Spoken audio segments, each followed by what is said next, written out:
All right. So we're going to, hey, how you guys doing? We're live, I think. Great. And I'm here with? Hi, my name's Rhea. My name is Jacob. And we're going to talk a little bit about Batman versus Superman. So right now I'm going to start the movie. So if you want to watch along at home, I'm going to play it right now. And I have the Warner Brothers logo up there, and Rat Pack, and DC Comics. So if you're close to that, you should probably get a pretty good commentary along with this. So you guys are familiar with this movie, yeah? Yes. I was going to ask, what kind of informed your decision to start out with the funeral procession? Well, I knew we were going to end with a funeral, so starting with a funeral seemed to make sense to me. And I just, I like that sort of this cyclical concept of, we have a funeral at the beginning and a funeral at the end, and in between is kind of, the pantheon of life, I guess, if you want to say it that way. But. And it does end right. The final shot is on a coffin, and as this intro starts on a coffin. Correct. I figured that was intentional. That was my question. Yeah. Oh, yeah, for sure. This is, as you can see, that the aspect ratio of this stuff is IMAX. This was an IMAX sequence in the original. That was the way it was. If you saw it in an IMAX theater, you got this big IMAX opening, which was really, really fun. I don't know, fun to see it in that way. So this scene is so iconic in terms of everyone's understanding of Bruce's origin as he kind of developed into Batman and what transpires from his development from there. But I wanted to understand more about how you wanted to put your own spin on it, what informed your decisions around how you visualized it ultimately to make it different from every other. Yeah, I guess for me, there was a discussion of not doing Bruce's origin, just because it had been done so many times. But I really had I just really wanted the sort of really intense, comic book accurate, just operatic version of it as best I could. And I really wanted to. And also you can see all the Dark Knight turns, homages. So that was a really intense. Sorry, we had a delay. Oh no, you're all good. Yeah, no, that totally makes sense. Although there are a lot of beats that are iconic to a lot of different perceptions of this scene, you want it to visualize it in a way that takes notes from what's been done before and imagined before, but also put your own spin on it. Exactly. Yeah. It's the first one I've seen in stop motion. Yeah. Where I love how it opens up, and this Bruce is kind of it opens up and he's talking about there's a theme of falling. And I love how even the music, if you write out the notes are falling. It's Yeah, this notion of kind of using the music to parallel this. Also, there's this kind of repetitious sort of theme to the music, which I thought was it's almost like it's unescapable. Destiny, that there was this inevitable course for Bruce that was sort of unescapable, and I think the music really does a great job to sort of give you that sort of destiny feeling as well. And now the notes rise as he's rising. What's that? The notes are rising as he's rising. Exactly. So one of the things that I noticed, as I was rewatching BVS and rewatching Man of Steel yesterday, was the sort of this metaphysical, I guess, occurrence within Clark and Bruce, where it's very much like unclear, like if it's like directly impacting them in reality or if it's something that is occurring mentally that Sure. is not like being communicated to anyone else outside of themselves. And I wanted to like understand more around like, Yeah, like whether or not he really floated up or not. Right. Like what, is that a metaphor? Is that? and like when Clark was like experiencing those outer body like sort of stimuli impacting him physically, I would imagine that was like actually like happening in the moment. But like this, for example, is this? Also Yeah, I think there's a way to visualize that sort of conceptually. Can we get with Clark? It was an attempt to get into his head and know what it is. You think like we were talking a little bit about it yesterday that like, oh, this guy's a god, so to him nothing would be hard. He's Superman. What's hard about being Superman? And that's why I felt like it was cool to try and get in his head and see what he sees a little bit as far as like with his teacher and the sounds and all that stuff. But with this, and there are points in that movie where I do believe, even just like hearing the voice of Jor-El and the way we visualize the sort of AI generated, whatever you want to call it, sort of consciousness of his father that's in the ship that interacts with him, It's a justifiable sort of technological possibility, but we realize it in a pretty romantic way. Like your dad's there giving you advice that's pretty responsive to the moment. So it is surreal in some ways, I think. And this, this sequence with, especially the opening sequence with Bruce, and then everything Bruce is going through with, whether it be the, when he has the dreams about being going into the crypt, or even the nightmare sequence, that's all stuff that kind of rides the edge of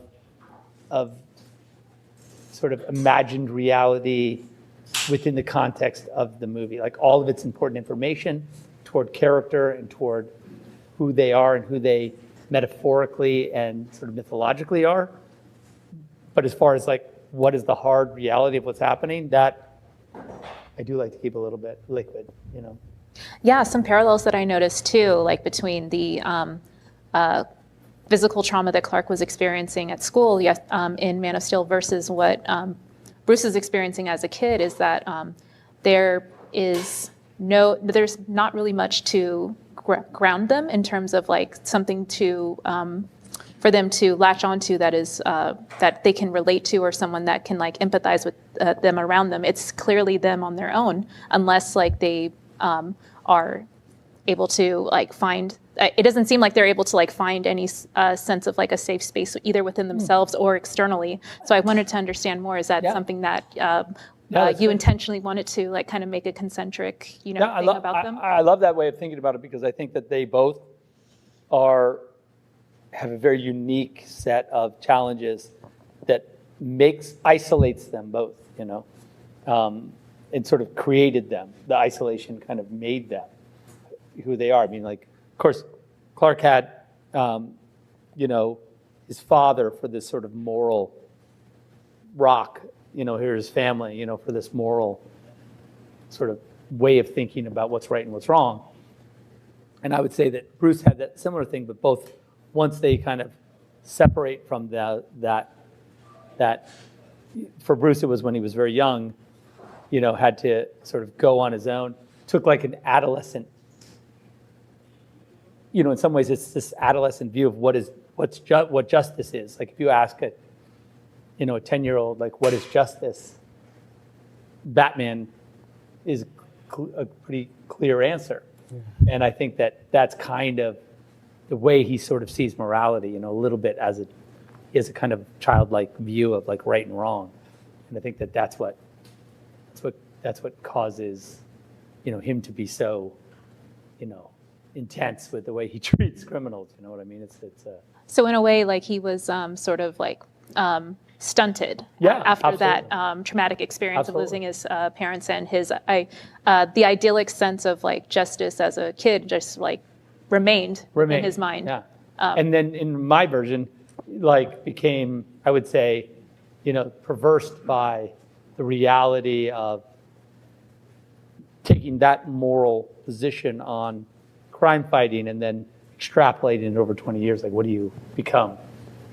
What is the outcome of that? And you could see that there could be a dark version of yourself that remains at the end. So I did notice that yes, Clark did indeed have like his father in his life, making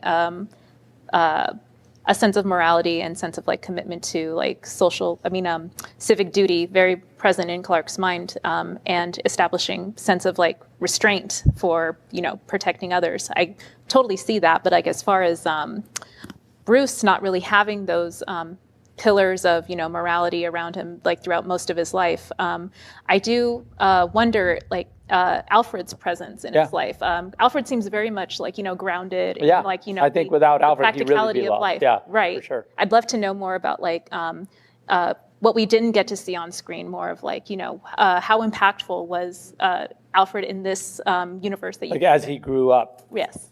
Like that, yeah. I think absolutely without Alfred, he would have been completely lost. And, and I think that's mythologically Alfred's role, in the sort of Batman mythos is that Alfred is the proxy parent and has to like lets him survive long enough to become Batman, basically. Without Alfred, I don't think he makes it to adulthood, you know what I mean?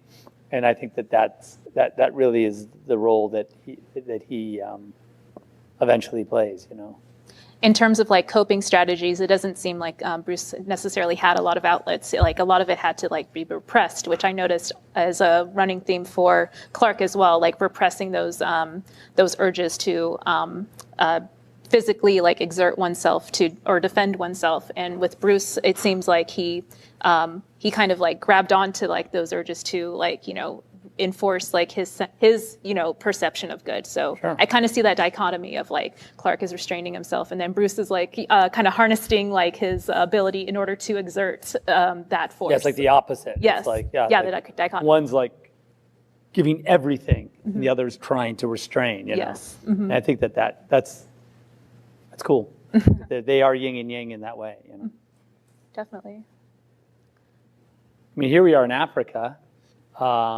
This is a sequence we shot in New Mexico. There was a sort of a Navy SEAL training ground in New Mexico that that they allowed us to shoot at, and we built these these sets out there in Africa, in New Mexico, and it looks pretty. It's pretty great, and then we see how tough Lois is, It's really fun. This was one of the last things we shot too. We had been in Detroit shooting everything else, and then on the way back we stopped in New Mexico and shot this stuff. So we had filmed everything else. We filmed this and the sequence where Clark is up on the mountaintop and sees Dad. Another sequence, which you could say whether or not what is that? Is that him having a conversation with himself? Like, what is that? Yeah, and I'm noticing that a lot of the figures, even like ones that would be considered protagonists, a lot of them have like these like self-serving vested interests in what they are communicating as for the greater good versus like driving their own like pursuits, like with Lois, her like going out of her way to go on this like dangerous adventure at the risk of like herself and others, all like under the assumption of it being altruistic in order to spread awareness and reporting and things like that. Like I'm noticing like I mentioned, even like with the protagonists, they tend to have sort of like antagonistic, self-serving interests as well. Yeah, like she's a superhero journalist, you know what I mean? Like she mirrors the effort, in some ways maybe is, for all of Clark's powers, you know, he has this kind of self-inflicted moral sort of stopgap that keeps him sort of in check. And for all of Bruce's like pursuits of justice and all the things he thinks is, you know, that also he also hits up against his own morality and kind of stops him. Where I feel like Lois kind of exists kind of in that perfect middle ground between the two of them, you know, and she's able to do things like this, like literally, you know, she's able to be, you know, doing the work of an investigative reporter and finding out these truths and doing all of that stuff that you would say, you know, is like a superhero activity on She's its very own, tenacious you know? and driven, which like is wonderful. Like she's a very compelling character, but at the same time, if I were to like to look a little bit deeper under the surface, I'm like, what's really motivating your, you know, sense of purpose to do these things? Is it really like, you know, altruistic, or is it really self-serving? No, I mean, I think that's fine. I think it's fine to say that. Like, you know, I think you could say that about the best reporters. Like, in the end, is there a little bit of like, where's the ego part of it, right? Like, is it completely, no, I just want to serve humanity, or is it like you want the Pulitzer, you know? And I think that's a fun and fair conversation to have, because that's just real, that's just human, you know? And that similar sort of like outside looking in perspective that I have is also aimed at Bruce. Like, you know, what's really propelling your sense of purpose? Is it like truly justice, or is it you chasing after a sense of purpose that you don't have from any like monoliths of morality or guidance in your life that you lost as a kid? Like, are you just searching for purpose at that point? I don't think he's absolutely. Is he also is like, what is the adrenaline addiction? What is the, you know, all the things, like when he's out doing, you know, could he stop, you know, if he wanted to, you know, I don't know, you know, like I think that's all fun and real conversations to be had about the reality of what it means. Like, you know, the reality of fighting crime, or in creating a persona that's that intense. And, you know, when do you lose, you know, the sort of, when do you lose the self and become addicted to exactly the thing that you say you don't want to exist, you know? I think that's absolutely the game they play, both of them, you know? I mean, tomorrow does Superman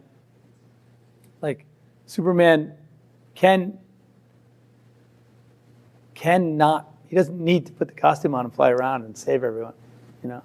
He makes that choice. And so, what does that mean, you know? In the same way that Bruce puts on the costume to kind of like intimidate others and sort of like mask his, you know, alter ego, in the way that Superman has that alter ego as well as Clark. I guess like it's not so much to, it is to protect, you know, loved ones and like their identities and all that. But like, I feel like it's also like, it's communicating a sense of purpose as they are in that alter ego state of like Superman and Batman, like projecting fear versus projecting hope. And yeah. Right. Which is, yeah, exactly. And also, I think the fun of it is like, which is really, you know, in this, I feel like what we do is we ask that question all the time, like, what is the moral obligation of a superhero, right? Like, what are they supposed to be doing, you know? And it goes to, I think, to what you're saying, like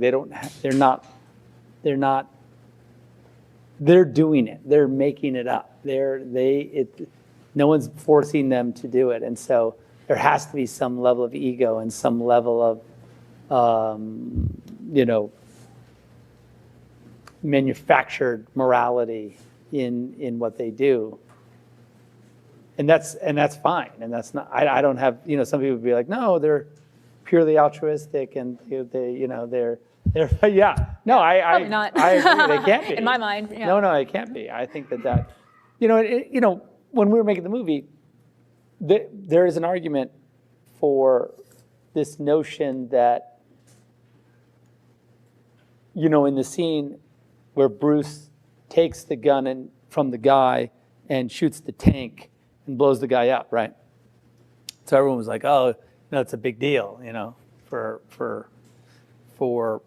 Batman fans that are like, "Oh, Batman would never kill anyone," right? And we can have that debate, and we could talk about the reality of that for a long time. But I said, well, what about the situation where Batman there's no, it's like the Kobayashi Maru or whatever, like there's no way out, right? Like there's no alternative. And I was talking to someone about it, and they're like, well, you shouldn't put Batman in that situation, like where there's no alternative, because it's not, that makes his morale, that ruins the character, right? And I go, well, I think if you don't test the morality of the character, then it's dead. Like the character, it can't move. Like you can't, you know what I mean? It can't evolve. It can't be modern. It can't answer real questions. It has to you can only have it answer the questions that make it not break canon, right? And I think that's not a really modern way of looking at an icon like this, or like a piece of mythology. You have to be able to take it apart or break it in order for you to understand what it is, The way that I kind of perceived it was at this stage in Bruce's life, it's less about upholding a morality. It's more just like, it's an ends to a means. Like at that point, like he knows that he has to like exert like some sort of like brutal, intensely instilling sense of fear and brute force in order to achieve the goal that he has in mind. Like he's like, even later on in the film, he says that, we've seen like or I'm paraphrasing, like we've seen like, the worth of like, promises or things like that. I'm sorry, I'm paraphrasing, but yeah, like we know what promises are worth, he says. Yeah. Yes, thank you. So I feel like at that stage, like it is less about trying to uphold like some idyllic monolith of like violence is never the answer, or like violence as a last resort. It's more just like, I need to do this in order to get to the next point in my objective. Well, and I also think it's like he's kind of like, I think he thinks that it works for him. It's like he's like tried everything, and now he's just at the point he's like frustrated by his sort of lack of, the crime rate hasn't really gone down, because of him per se. And maybe, he's frustrated by the lack of movement. And so he takes it out on Gotham, on the bad guys. And it's not, and, he would say, it's like the True Lies line, like they were all bad, like they were all like, they were all sex traffickers, every one of them. There was never, I didn't get anyone by accident who hadn't done anything wrong. Well, of course, that's probably not the case, but yeah, it's interesting to sort of to play that game, and I think you have to with him. If you don't play a little bit of that game, then he, again, like I said, he's pretty stagnant. He's pretty monolithic and unmoving, and it's hard to make him anything. He's not very interesting, I guess. This was back in Detroit, of course, and Lois's house was in Detroit too. This was great, but this was a set that we shot inside her. This was all on stage, but that over the railing shot was just downtown Detroit, and then this was on stage. We built this this we built this their loft in this as a big set. It was a great set actually. Got a lot of use out of it. We always thought that Lois's apartment was probably a little too nice for a journalist, but she's really good, I guess. She's really got Perry. Perry's really paying her too well a little bit. Got a soft spot for her. But it's pretty cool. It's a pretty cool apartment.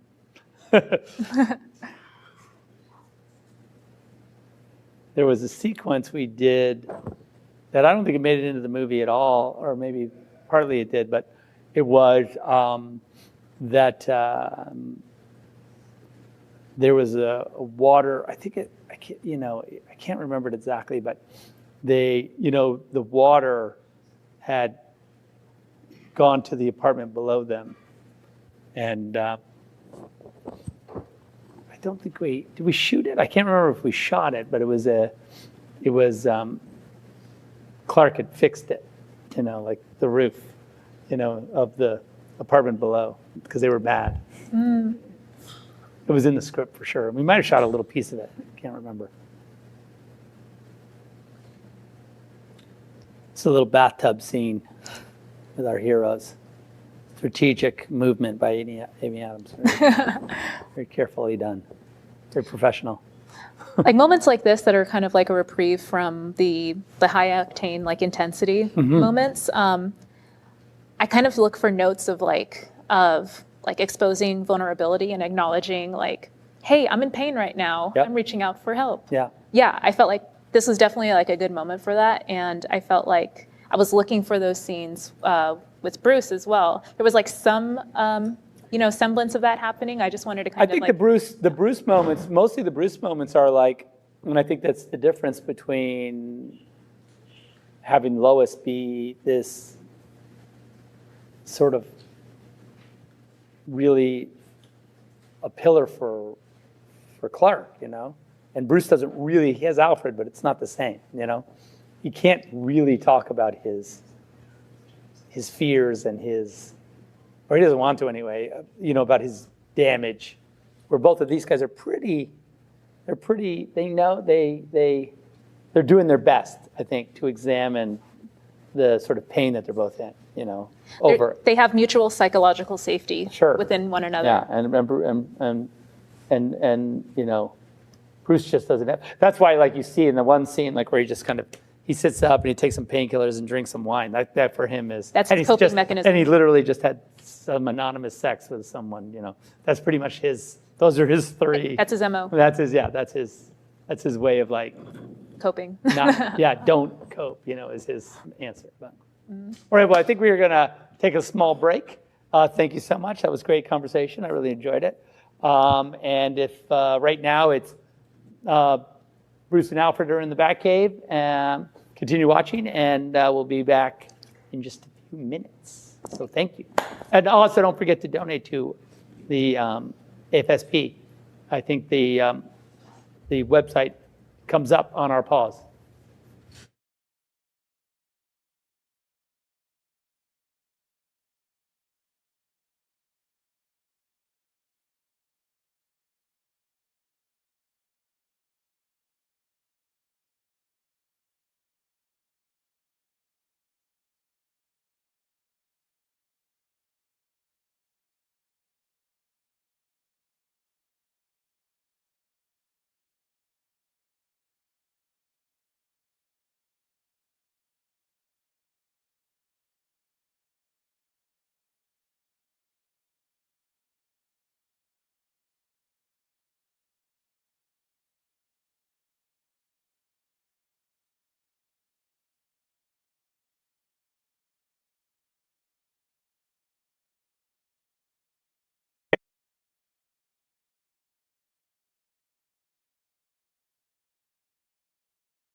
Hey guys, we're back, and we're going to do a little bit more BVS conversation. Yeah. So, hi, and I'm Scott McClellan. I'm the host of DC Squadcast podcast and the co-founder of Squadcast Media. pleasure to have you. Thank you. Appreciate it. So, we're going to talk a little about if you're tuning in and you're watching along, or if you're just tuning in and you're wanting to watch along, you can fast forward to this scene with Lex and what's her name there? June. Shun, and they're in the study. And they're talking about the Red Capes are coming. I don't know if you guys know the scene, but you'd have to fast forward to get there. Holly's amazing, by the way, and really enjoyed working with her. What was the experience like? I mean, I've seen her in all kinds of things, especially since the 90s. And Yeah, I've always been like a huge fan. I just wanted to put, like, Chris and I were like, oh, we should get Holly. We're just right apart for her. I don't care what it is. You know, it was like that kind of need. So, and she said yes, thank God, and it was just cool to. It was cool to work with her. She was just super pro, super smart. We shot this bit. This is, and now we're walking toward the Wayne tomb. I guess it's a tomb, mausoleum. yeah, I was kind of curious, you know, with this. I mean, especially with, you know, how much this movie ties into like Excalibur and stuff. Like with how dilapidated Wayne Manor is. Was there kind of any idea about the whole like the land and the king are one, like how the house reflects Bruce's mentality right now? 100%. Yeah, like it's a physical representation of his sort of broken spirit, I guess, if you want to be that, you know, Shakespearean, you can, I think. Why not? Yeah, why not? Nothing, doesn't hurt anything. And so, absolutely, that was sort of, you know, in Justice League, at the end of Justice League, you know, that the concept would be that they're going to rebuild Wayne Manor and make it into like the Hall of Justice or whatever. Yeah, and then have the round table, and you get the whole like knights thing they going. Can meet there, and it's going to be amazing. This is what we were just talking about briefly before this, about sort of Bruce and his trauma. You know, he's got some painkillers, he's got some wine, and that's kind of how he deals with his, you know, if you have a nightmare, best not to think about it. You know, which is. I was kind of curious, like with the production design here, you know, since with the walls being all glass, it's almost the irony of, hey, I'm an open book. Look into my house, when he's really got so much that he's hiding from everybody. Was that even intentional? Yeah, I mean, look, this is based on the Farnsworth House, which is Eames, which is in Illinois, weirdly very close to where we were shooting, and but here's the thing, right? So he has a glass house, and anyone can look inside of it, but he owns all the land. So the reality is, no one can look inside, even though he has a house that is completely see-through. So from the outside, it would look as if you could make the argument that, oh, look, I'm completely wide open, but not to anyone. No one's allowed to look, because he owns the lake. He owns the whole thing. So it's you know. It's another mask. It's another lie. Yeah, it's another lie. Yeah. Speaking of masks. Yeah. Still, I always loved this design, because when you revealed it, and you know the whole Dark Knight Returns inspiration. Yeah. You know, speaking my language. Yeah. Yeah, I always like the cowl with like the furrowed brow, and like there's your Joker reference. Yeah, and the Robin suit in a glass case. Yeah. Yeah, this is quintessential. And it was really, I felt like it was really important for me to like express, you know, because this really is all his trauma, right? Mm-hmm. This is all Bruce trauma. whether it be that, because my car looks pretty good in the movie. Yeah, by the way, my dad's big into British cars. So when you did an interview once with one of the British car magazines, and like he texted to me, I was like, wow, I've really like brought my dad into this world. Oh, that's cool. Yeah. Yeah, I think you mean recently? Yeah, like in the last year. Yeah, Aston Martin magazine. Yes. Yeah. 'Cause, I took all the pictures of the car that are in there. Yeah, I really enjoyed doing that. It was fun. Yeah, I almost drove it up here today, that car, but I know. I know. Oh, well, it was DB3, right? Yep, Okay. DB Mark III. And then we shot this. There's the first shot of Wonder Woman, which is cool. I was kind of curious, when you working with Terrio and then just like, because this is our first theatrical, Wonder Woman ever. The idea of, I wish I could go back and watch this movie, or I would love to be able to show this movie to someone who doesn't know that she's Diana, and like the idea of the mystery of who is this woman throughout Right. the movie. Yeah. Was that intentional? Yeah, that was totally intentional. That's what we did. We thought, oh, there'd be this like, she almost looks like she's like a spy or something, right? Like, she's like really. We know that she could basically rip Bruce's arms off if she felt like it, but like, it's cool that she, that he's just playing, like he thinks, oh, I'm going to use my Playboy charm to like, and he's just like, doesn't realize he's completely outmatched, But I think that was just fun, Now we can't hear it right now, but I was kind of curious because like during the party, you were working with Richard Cheese on Dawn. Right. And then you got him singing a couple of Cole Porter songs Right. in the movie. I mean, it even works its way into the dialogue. Like, Right. what was the thought behind, like, did you make those choices? Who made those choices? Did you choose the songs in particular? Yeah, we chose the songs in particular. It was like night and day, day and night, or whatever. Yes, it is. Yeah. Yep. Yeah, 100%. I was like, oh, that's cool. That's like, you have like the night of nights and the sun of suns. So why not, like point it out, I thought that was, that's just fun, I think there was a time when we wanted to call this movie something like Son of Sun and Night of Night. I don't know. There was like some kind of conversation Yeah, about I it. think I remember that in the Yeah. Rolodex of titles. Some that kind of, came yeah. out. I mean, we didn't do it, but it's that conversation was constantly being had in the context of this movie, that like, and like this moment here, just from an iconographic standpoint is really also fun, this Batman, Superman meeting, that it's not a fight, Mm-hmm. But once again, one of those cinematic firsts, like, hey, there they are. Cleon Peterson painting in the background there, see on the wall. Those black and white paintings. Mm-hmm. Yeah, I have one of his paintings in the house. So it's in my house, so. Yeah, he went to Art Center actually. Oh, okay, really? Yeah. Yeah, so.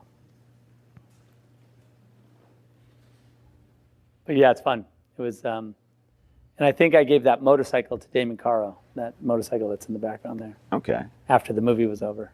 So all this is all the set dressing and Yeah. that was actually at the in Michigan. Yeah, it was all in Michigan. This was at the university. It's a, I don't know, I think it's a library. I forget what it is exactly. It's a library. Yeah. Yeah, and we turned it into the Lexus house. We actually built inside of it the entrance to the library, but not the actual set itself was on stage. Okay.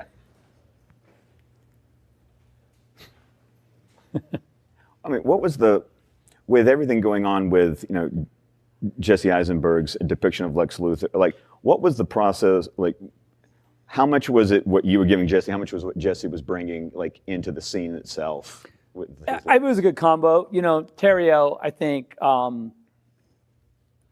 Terrio is a good match as a writer for Jesse. Mm-hmm. You know, like I think he's good. Like he, when we were talking about it, and we talked really early on about Jesse playing the part, and I met with him right when we were still writing the script. I think that Chris, you know, really had that in his head as he was writing this character. You know. Okay. I think Jesse really informed it in a lot of, but you know, like I say, I think Chris, his natural cadences and things like that really work well for this. And I think that's also been reflected because Jesse's been very complimentary of the. I mean, he's spoken very highly of the writing on the movie as well. So he really. It was called "That's Cool." Oh yeah. Greek reference there. It's pretty funny. But I agree. He was complimentary toward the writing, but he also was very, you know, the work he did, you know, because Chris is every word means something, and the detail's really there, and Jesse really was pulling the thread constantly to try and get to the why of those, even just the arrangement where the commas were, everything. You know, he was very. It was a cool conversation. You know. Well, he's a writer himself, so I'm sure that informed that as well. Absolutely.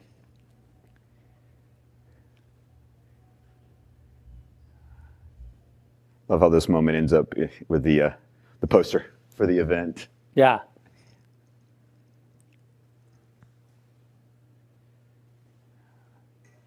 Was there? I mean, as I was watching the movie, even before coming back here, a lot. I mean, you did an interview back with, I think, with D.J. Quarterly when you're talking about Excalibur, and you talked a lot about powerlessness in that movie and what that does to people. And I was just reflecting on how in this movie and in others, do you have a draw to the idea of how people have power taken away from them, the responsibility of people with power, what that does to people? Is that just a theme that just really resonates with you in films? Yeah, I guess it does. I mean, I think that I'm more interested, not more interested, but I'm interested in, I guess, the way that people respond to those pressures, like whether it be political or whether it be I'm the king, or whether it be I'm Superman, or whether it be I'm Batman, or whether it be I'm just a guy, that how those pressures change you or how you relate to them. I mean, it's always fun when your character is like, you know, a god, and on Earth, and how you show that character interacting, you know, with humans. I guess that you know, from an iconographic standpoint, like this shot right here is very much you know, a thing that I like to play with. You know, I like to play with, you know, gods and men and which is which, you know. And I think that's fun. And that's, you know, frankly, the mythological part of it, Excalibur, those themes overlap all the time, and I think that's also, you know, fun for me anyway. And you know, we just missed like all the, like you're starting that little interview montage. How fun was it? Like, did you like come up with like a wish list of I would love these personalities to be represented in the movie, or was it? Yeah, we did a little bit of a search. I mean, Neil deGrasse was like, you know, I think on the top of my list just as like voice of reason, you know, and then the rest of them we just kind of played around with who, you know, it was more of a process. Okay. And I think that you know, it was fun to do. And by the way, we kind of had that laid out, and they just kind of riffed, you know, lot of, you know, they kind of played a lot, you know. You just kind of give them like a frame, and it's like improv. Go I mean, for it. Those lines were in there, but they worked around it, and they kind of Yeah, it was cool to see because it's, you know, a group like that, those guys are super smart, and given the intellectual exercise of riffing on the theme, like, you know, you can imagine they could do it. Yeah, they could. It wasn't hard. It was a lot of good stuff, especially sort of, you know, knowing that it's all about like this debate about whether it's okay, whether Superman, the existence of Superman is like, is that a good thing? Yeah. Must there be a Superman? Yeah, must there be a Superman? Yeah. There is. You know. We just missed, you know, Jen Malone. I always love it, like, when you have your Jen Malone, yeah. when you have your sort of your repertory of actors who like show up. It's always fun. It is fun. That always feel like a little family reunion whenever they like pop in for a day or two. Yep. It's always good. Like Jen Malone's in the movie I'm just doing right now too. Oh yeah. Yeah. She does a great job. Always does a great job. This was fun to shoot in this real prison in Detroit, you know. Oh really? Yeah. Okay. You know, these are the scenes that always were in the Ultimate Edition. It's just the meticulous, like, how much Lex has, you know, manipulated this entire thing. Like, what went into I mean, you know, when you talk about like Terrio and his, you know, bag of sticky notes and everything, like, what was the plotting like to like figure out like what was going to be the breadcrumbs along the way? Like, yeah, I think we did, like, you know, there was a lot of dry erase work and a lot of conversations, you know, because it's a mystery too, right? Mm-hmm. And so, you know, we spent tons of time just trying to make sure that it was all there, you know, because I'm a big fan of all of it being there, you know, and you have to, if you're paying attention, you can figure it out, you know. You don't like those ones where it's like you can't just like Deus Ex Machina at the end because it's like, no, it's got to have been there all along the way. Yeah, I don't like that. It's not cool. It's rude. Like, that's not fair. It's not fair. Or you can't present it that way. It has to just, if you're going to do that, then don't set it up like a mystery, you know. Mm-hmm.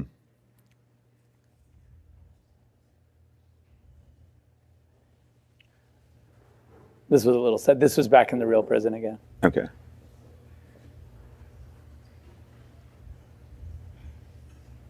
It's Amon Green. He's a running back for the Packers. Used to be. He's in the Packer Hall of Fame. Oh, really? Yeah. I'm a Green Bay Packer fan. I was born in Green Bay. Wisconsin, yeah. Yeah, so. And Amon, you know, wanted to. He was the first guy that passes the shiv. Yeah. Okay. I was like, yeah, come be in the movie. He's good. He did a great job. He was really great. It's exciting. There's Harry Lennox again. Yep. Yeah. Can't have too much Harry Lennox. No. Impossible. It's literally impossible. This is a great scene. I really love this scene. Oh, and this was one of those Terrio scenes that I read and was like, this is amazing. This had one of those, when you talk about memorable lines, you know, like, you have the balls, you belong in here. Yeah, exactly. Like, oh, thank you. Yeah, so good. Yeah, with balls like that, you belong in here. Yeah, exactly. And then this is also great because, you know, having these two, like, the relation, like, they have an arc, like, themselves throughout, like, the three movies as well. Yeah. Yeah, I like their relationship, you know, that they weirdly trust each other, but they're like, you know, Lois is always pushing it, you know, and I think that's real. I think, you know, and it's same with Perry in a way, you know. Well, it's the kind of the idea of like the figures who are like will call Lois out on her BS about like, no, this is on you. Yeah, I think that's a reference also here to like, you know, what we're trying to do with Superman compared to what Superman was. You know, this speech right here about like it's not 1930, whatever it is, not 1939. Apples don't cost a nickel. You know what I mean, or whatever he says. But like, you know, the whole idea about like you can't can't just. We can't go back. We can't go back there. Yeah. Right. Jon Stewart, fun to have. And was that all written, or was he just riffing? That was written. That was written. That was written. But he did riff it a bit, you know. Yeah. This shot coming up, going through the museum. It's just. Well, what was the thought, like the idea of like making this a oneer throughout this little part here? Yeah, it was actually a longer shot. I just thought it was cool, you know. It's a kind of a way, like, because we knew we were going to have this it's a big Diana moment. I just thought it'd be cool to kind of not do a big dramatic introduction and let her sort of live with us, you know, as opposed to, you know, playing with editorial. Like, we got to actually play just with the camera and sort of, you're trying to like see her, and you know, it's like walking with them, you know, as opposed to being, you know, as opposed to like me forcing the point of view on you. Oh yeah. Except for now when Bruce comes in, this is also this is one of my favorite bits. These two together. Oh, and it just continues. I mean, yeah. I'll be honest, as a fan of, you know, the animated series of these, the quote Wonderbat relationship has always been. I would say I appreciated seeing it represented in the film, because those two working together has always appealed to me. Yeah. And you know, it's an interesting, in a lot of ways, you know, in some ways, I mean, I like it, but I also think in some ways, you know, it's one of those relationships that's like, it's destined to fail eventually, but it's fun. It's fun to play with. Yeah. I mean, like, when you really do the math on it, it's not going to work. It's not going to work, but it's fun. It's like this look right here, where she's just like, "Oh, you're so cute. You think you know something." Yeah, I know. It's just great. And by the way, this was the scene kind of we tested, in a way. It was a version of this that we tested with these two. Yeah, it was I think I watched it a little, like a few. We were looking for it, you know. I wanted to watch it again, the audition, you know. Oh yeah. I don't know if I've seen something like a screen test. I don't think we ever put it out. Maybe it was just one with the other act. I don't know. You see so much. I've talked about it a fair amount. Okay. I used to have that Alexander the Great in my in the gym. Really? That statue. Inspiration. Oh, you know. We had my Warner Brothers office. I had it in the corner. Okay. Yeah, it's made out of like styrofoam, so it doesn't break the floor or anything. So that's good news. I mean, otherwise it's marble. It'd be like, you know, whatever, thousands of pounds. Oh, here we go. Here it is. So this cut's cool in the theater, of course, right? If you're watching in IMAX. Oh yeah. Because the format change happens in the darkness, which is cool. All right, and I remember that back in 2016. A lot of people, it's funny because, like, you know, like this sequence on the old DVD, you know, is cropped. Yeah. Yeah. It's heavily cropped, so it's cool to see the whole thing, isn't it? Oh yeah, because you know, DC fans, like when you see that Omega symbol in the ground, you're having a flipping conniption. Yeah. Because you're like, I know what that means. Yeah. Yeah. So we were deep in it at this point. I mean, as far as, you know, Chris and I and where the movies were going and what we had in mind, we had it all figured out by now. And I've heard interviews with Richard Citrone about like what it was like filming, you know, this sequence. So I mean, this was literally the hardest thing I think Rich ever did. He said, yeah, like the hardest stunt sequence, just because it was hot too. And wasn't he almost like passed out twice. And wasn't he like coming off of another job, like something like the night before or something? Or he might have been. I know he knew the choreography though, so he had to have practiced it a little bit.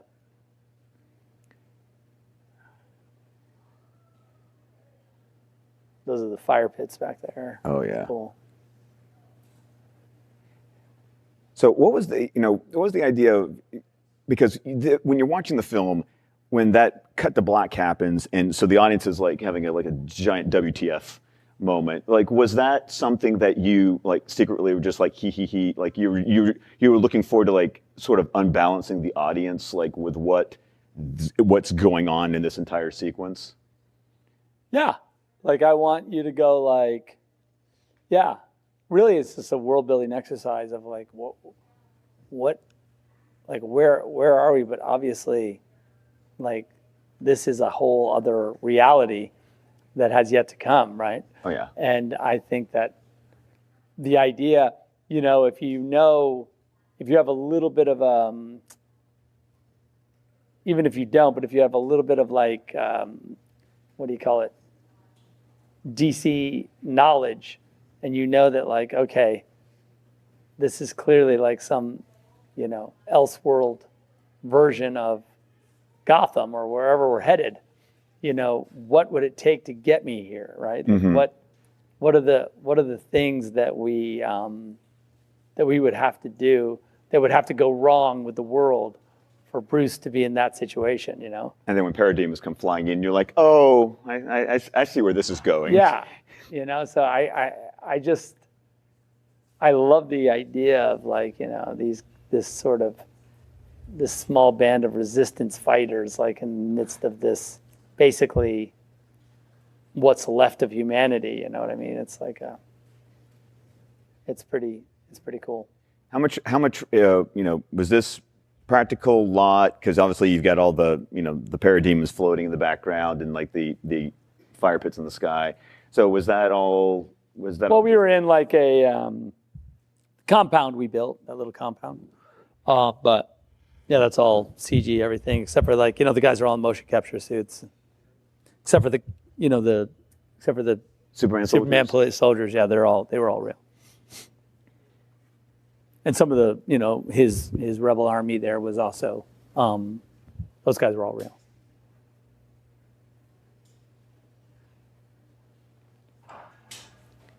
And of course, this is like,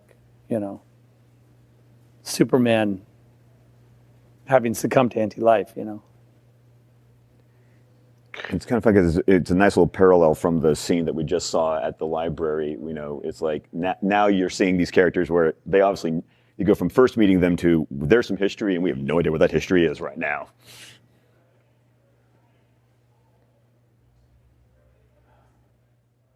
It was cool. We had to build a special mask also to pull it off, where his hair didn't look crazy when it came off. So that was we were pretty proud of ourselves that he was able to pull the mask off, and you're like, oh, it looks great. How many times did that take? It took a few times, but it was fun. And then there's this craziness. Oh yeah. It's funny because we were talking about the probably, the reality of this is that,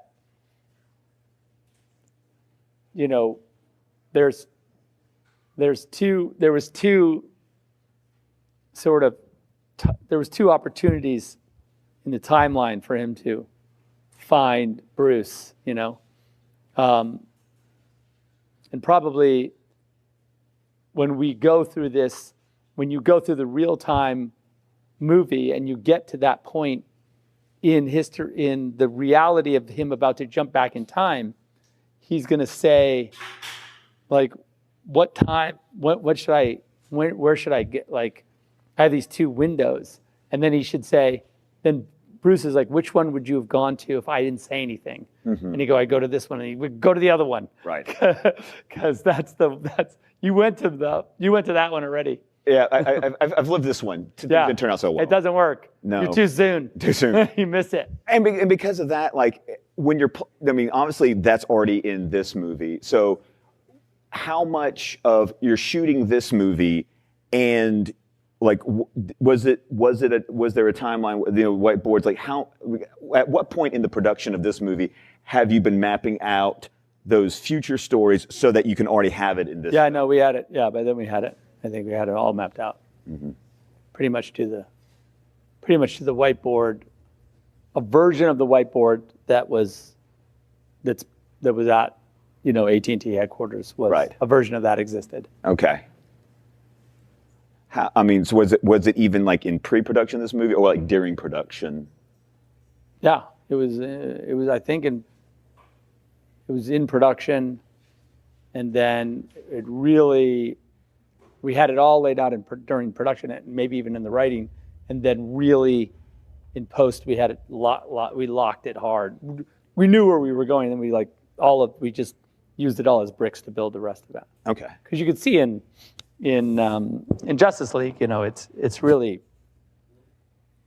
I mean, if you go look at that outline, it's pretty much you know exactly what the plan is. Yeah. I always love the red behind him in this scene. Cool.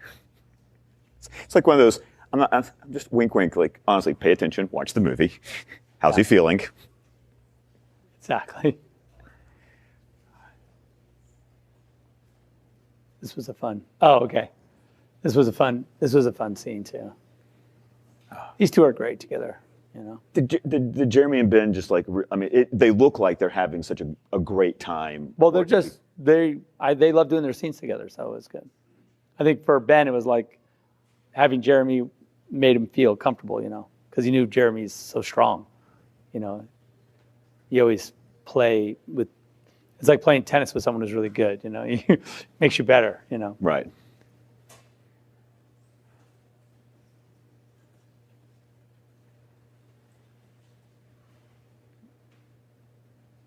That's always cool. Oh yeah. Yeah. Jared drew that. Oh really? It's like this idea that you got some of the Gotham PD that are all in on Batman, and then you got the other ones who are like, yeah, this isn't working. This isn't cool. Yeah, I like it too. All right, listen, I think we're going to take a break. Thank you guys for listening to us rant about the movie. Appreciate it. That was fun.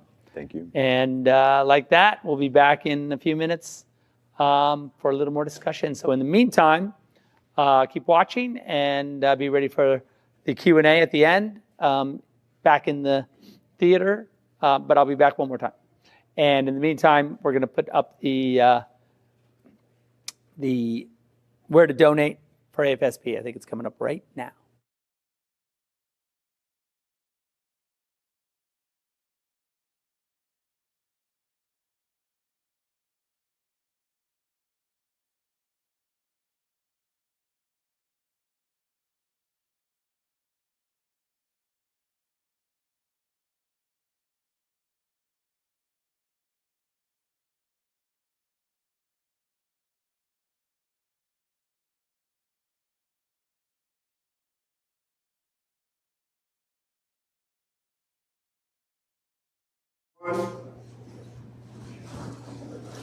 Hey guys, we're back.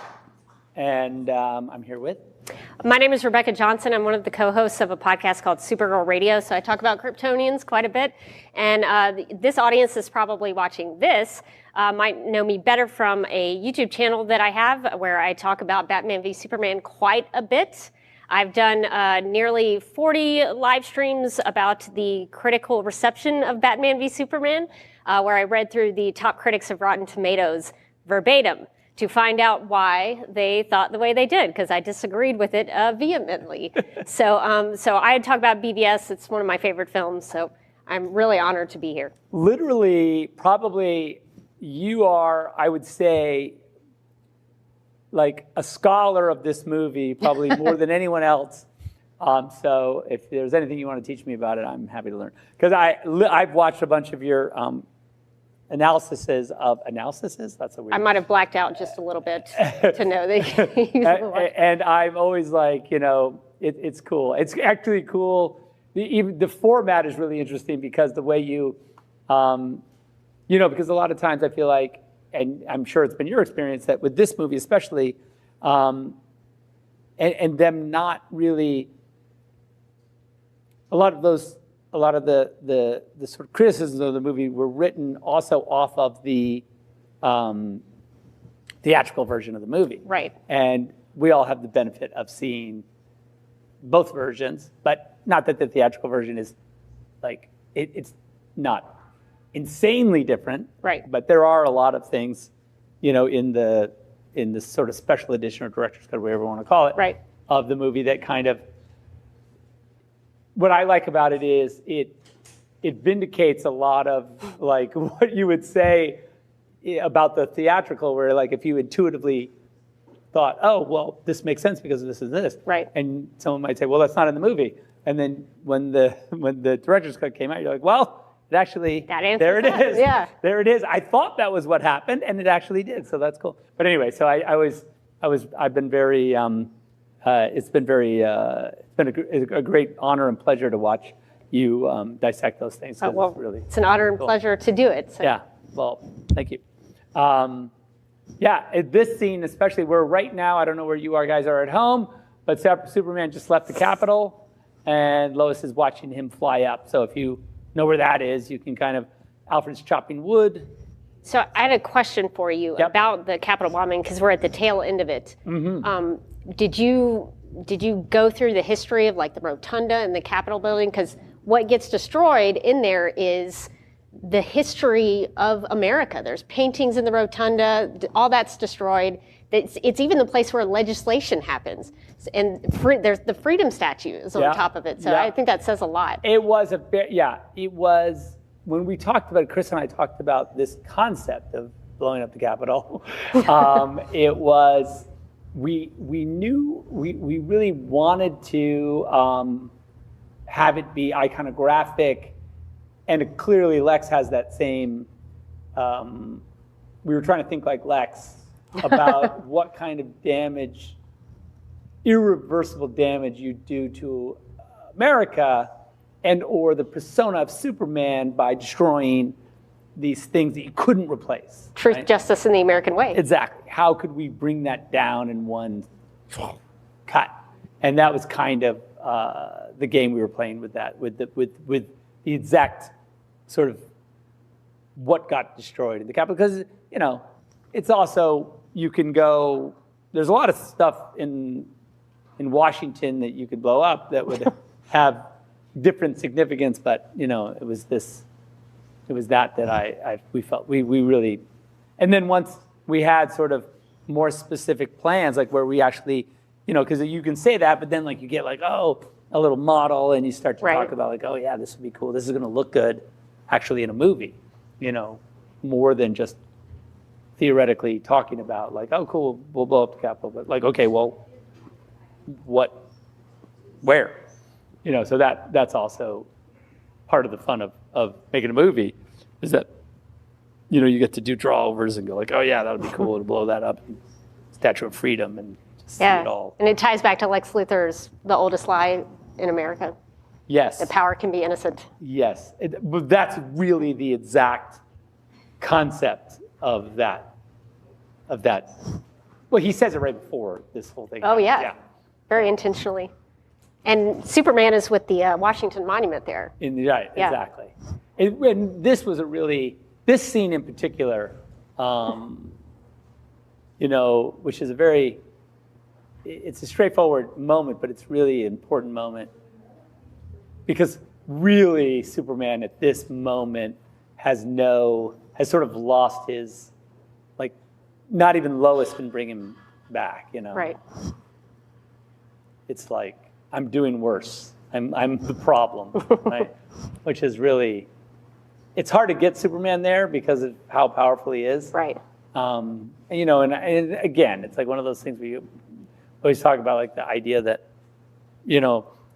that people, the idea of Superman being framed for this kind of horrible event, a lot of people don't like it because they think it's like, I remember when we were grappling with the MPAA on getting the PG-13 for this movie, one of the things they said is like, we just don't like Batman and Superman fighting each other. We think that's a not cool thing to do. So we don't. Even if it is PG-13 up at the end. we don't think it's PG-13. Yeah, exactly. We don't think it's a PG-13 idea. It's like it's cool. But I always found that it really made me go like, wow, we're really like, we're really messing around with, these icons that people really value in a way. And I look, I'm a fan, so it's not like I'm not mad at, I'm not trying to destroy Batman and Superman. I'm trying to do the opposite. You know what I mean? Like I'm trying to get them through their growth period so they can become the heroes that they need to become. You can't just start with them there. And that's boring. I think this film is actually very reverent to Superman and does a lot for Batman. And there's a growth and a character arc and journey there that I think you did really well. It's funny because, I have been accused of not liking Superman, Which is crazy to me. It's crazy to me too, Yeah. because like literally, he's the top. No one, I would never argue that he's not the tip of the spear of the Trinity, right? Like it's Superman. Like it's not, it's not Batman, it's Superman. It has to be. And it's just, I don't know. I always wonder about that, like why. Well, and speaking of which, we just saw Lex Luthor with the Kryptonian ship. Right. So what was it like to build all that out? You had to add water, and Jesse had to go into it. It was fun. It was fun to do it again, like go back and build the Genesis chamber and fill it with like the Uzi. Because like, the last time we were there, it was kind of not in that, it wasn't as rough, right? Because it, it was, the last time we were there was Superman and Jor-El, I think. It was Jor-El. Yeah, it was Jor-El and Zod. Yeah, were there last time they were there. And then when it crashed, it kind of broke apart when the ship crashed. Mm-hmm. And so it was cool to go there and see this. It's always fun to go back to the a set that you had before, and now it's like kind of just broken, but it's like, oh, clearly it still exists, and it still does its job of creation, I guess. And it was fun. And Jesse had to wade down into the water. He didn't like that, but it was fun. It was fun to do. I personally like that you've added to the mythology of Superman and the Kryptonian culture. So I think that's really cool to see. Yeah, it's always fun to, even in being on Earth and sort of like we're sort of done with the Kryptonians and whatever, but it's always fun. Like you go back in the scout ship and you show a little something else, and like, that's fun. I was like these shots of, and this video of Gal when she like goes to the, that he has from the ATM.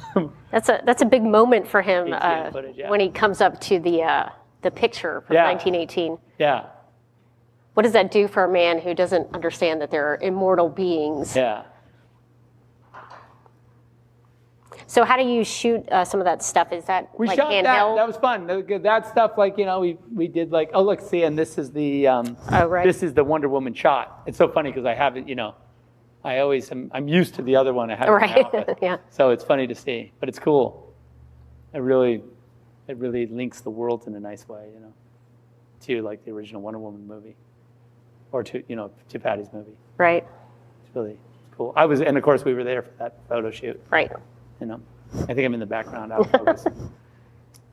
And then this Zod, that we built this Zod. He's not real, right? It's not. But was he modeled after Michael Shannon? It was modeled after Shannon's, and it looked scary in real life when he was laying there. Uncanny Valley. We kept waiting for him to like open his eyes and like grab us or something, like just because I was like, is he fucking with us? Is he really sleeping? But yeah, it was crazy. But yeah, it was good. It was it was really creepy. Of course, Shannon has a slightly different body, So how is Jesse? I'm curious about the effects. He had a little of cutting sponge. his. He had a little sponge in his hand. So he did that, and then he had a little sponge that he could squeeze, and that made the blood. And he can hide it in his palm. He could hide okay. it. So he had a little sponge. Yeah, this was fun. And how long were you kind of developing this idea of Doomsday? Was it always through the Genesis chamber? Yeah, I mean, it was, it's slightly problematic, to figure out how to get Doomsday into the movie. But once we started to talk about it, and we had the Genesis chamber, and, we had the technology, and we knew that, Doomsday is a sort of, basically like a Kryptonian like experiment gone wrong. Yes. That felt to me like it was an easy, it made sense. If you look at Man of Steel, there's an image of the moon, I think it's what's the name of the moon? I can't remember the name of it off the top of my head, but it's cracked, and in mythology, the other Doomsday broke the moon, Right. And so I felt it was cool to say that Doomsday exists, in that mythology, so it's cool. And then there's a cool, there's that homage to Watchmen a little bit there, the burning of the effigy of Superman. We did that in Watchmen too. We burned an effigy of that sort of had a Superman quality to it that I thought was cool. I've always appreciated your Daily Planet because I worked in TV news for 2 years, and that's what a newsroom looks like. It's messy, unorganized. So I really appreciate your being authentic to what a newsroom is like. Yeah, it was fun to build. And then we shot this was in New Mexico. When we were shooting we shot that sequence at the beginning of the movie, and then we went just up, to the north and shot this at that ski resort. So what is it like when you have to work in that environment, those elements with this? I assume the Fun, snow. in the cold and whatever, and everyone's got to putting the camera in the snow and having to put it on the, get it up on the chair lifts up to like the top of the mountain and all that. Yeah, I like shooting on location. This was on the we had this set built outside, this big, the big heliport, and we used it for this. A real helicopter could land on it, so that's what we were. When Lois lands there, that's the same set. Is there a metaphor for Lex being on the skyscrapers 100%. and wanting to be higher than everyone else? Of course, ego, all that. Yeah. And I also love your Lois Lane with Amy Adams because she doesn't just say she's a Pulitzer Prize winning journalist. She's actually investigating and doing things. Yeah. I love this added scene to the Ultimate Edition. Where she realizes that he went shopping, so he couldn't have done that. He wouldn't have done that, right? And she also knows the police officer, which I think is a nice touch. Right. Yeah. Because clearly she's done this before. Hints at a history that she has, relationship that she has with the local police. Yeah, we made we'd always make a ton of jokes around that. She was making a ton of jokes around that. Like, I'm like, the cop. And she's like, oh, do I? And I'd be like, no, it's not like that. Or is it? I don't know. That's another Vanderohe, like Mies Vanderohe building in. Who's responsible for like the Daily Planet sign and doing all of that? Well, of course, Patrick's guys and in the art department we had to build. I guess we had done it on movie one. We designed the logo for the Daily Planet, and a lot of that work was really quite interesting in that that was taken a lot from like the comic books. We had to say, okay, how did they do it before? What did the logos look like? What are real mastheads for newspapers look like? Doing that whole experiment is really fun. It's fun to actually look at like all the different, whether it be like whatever, the New York Times or the LA Times and the Daily Planet and have it be iconographic and all that. I always loved that. That's like one of my favorite things to do. And then we got Costner out for this day.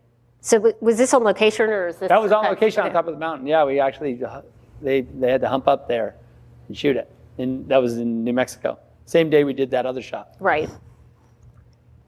Is there a concern when you do that for like elevation? It was, and this was really high, and everyone was getting like altitude sickness, and these two guys were fine, but I think we lost our makeup artist.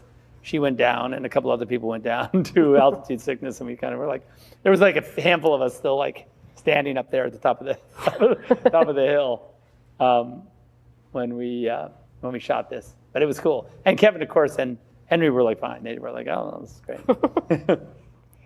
And is there some symbolism to the cairn that he's building? Yeah, cairns, those traditionally, it's a way like, you would, in the mountains, you would build a pile of rocks as a marker, as a trail marker. And like the idea for me was that like he's trying to show his son the way, right? Like, and by piling these rocks, you give a goal, you give a way forward, like. It's a waypoint on the journey, like that was the. And that fits in with the dialogue. Yeah. Because by the end of the scene, Clark, comes to a realization, I think. Yeah, I think he does. I think it's like this is what brings him back. Mm-hmm. So is, in your perspective, is Jonathan Kent like a ghost, a hallucination? I think in my mind, he's a conversation that Clark is having with himself. Like he's coming. Is Jonathan Kent actually there? I don't know. I don't. That's a fun thing to play with in your mind. But Yeah. certainly.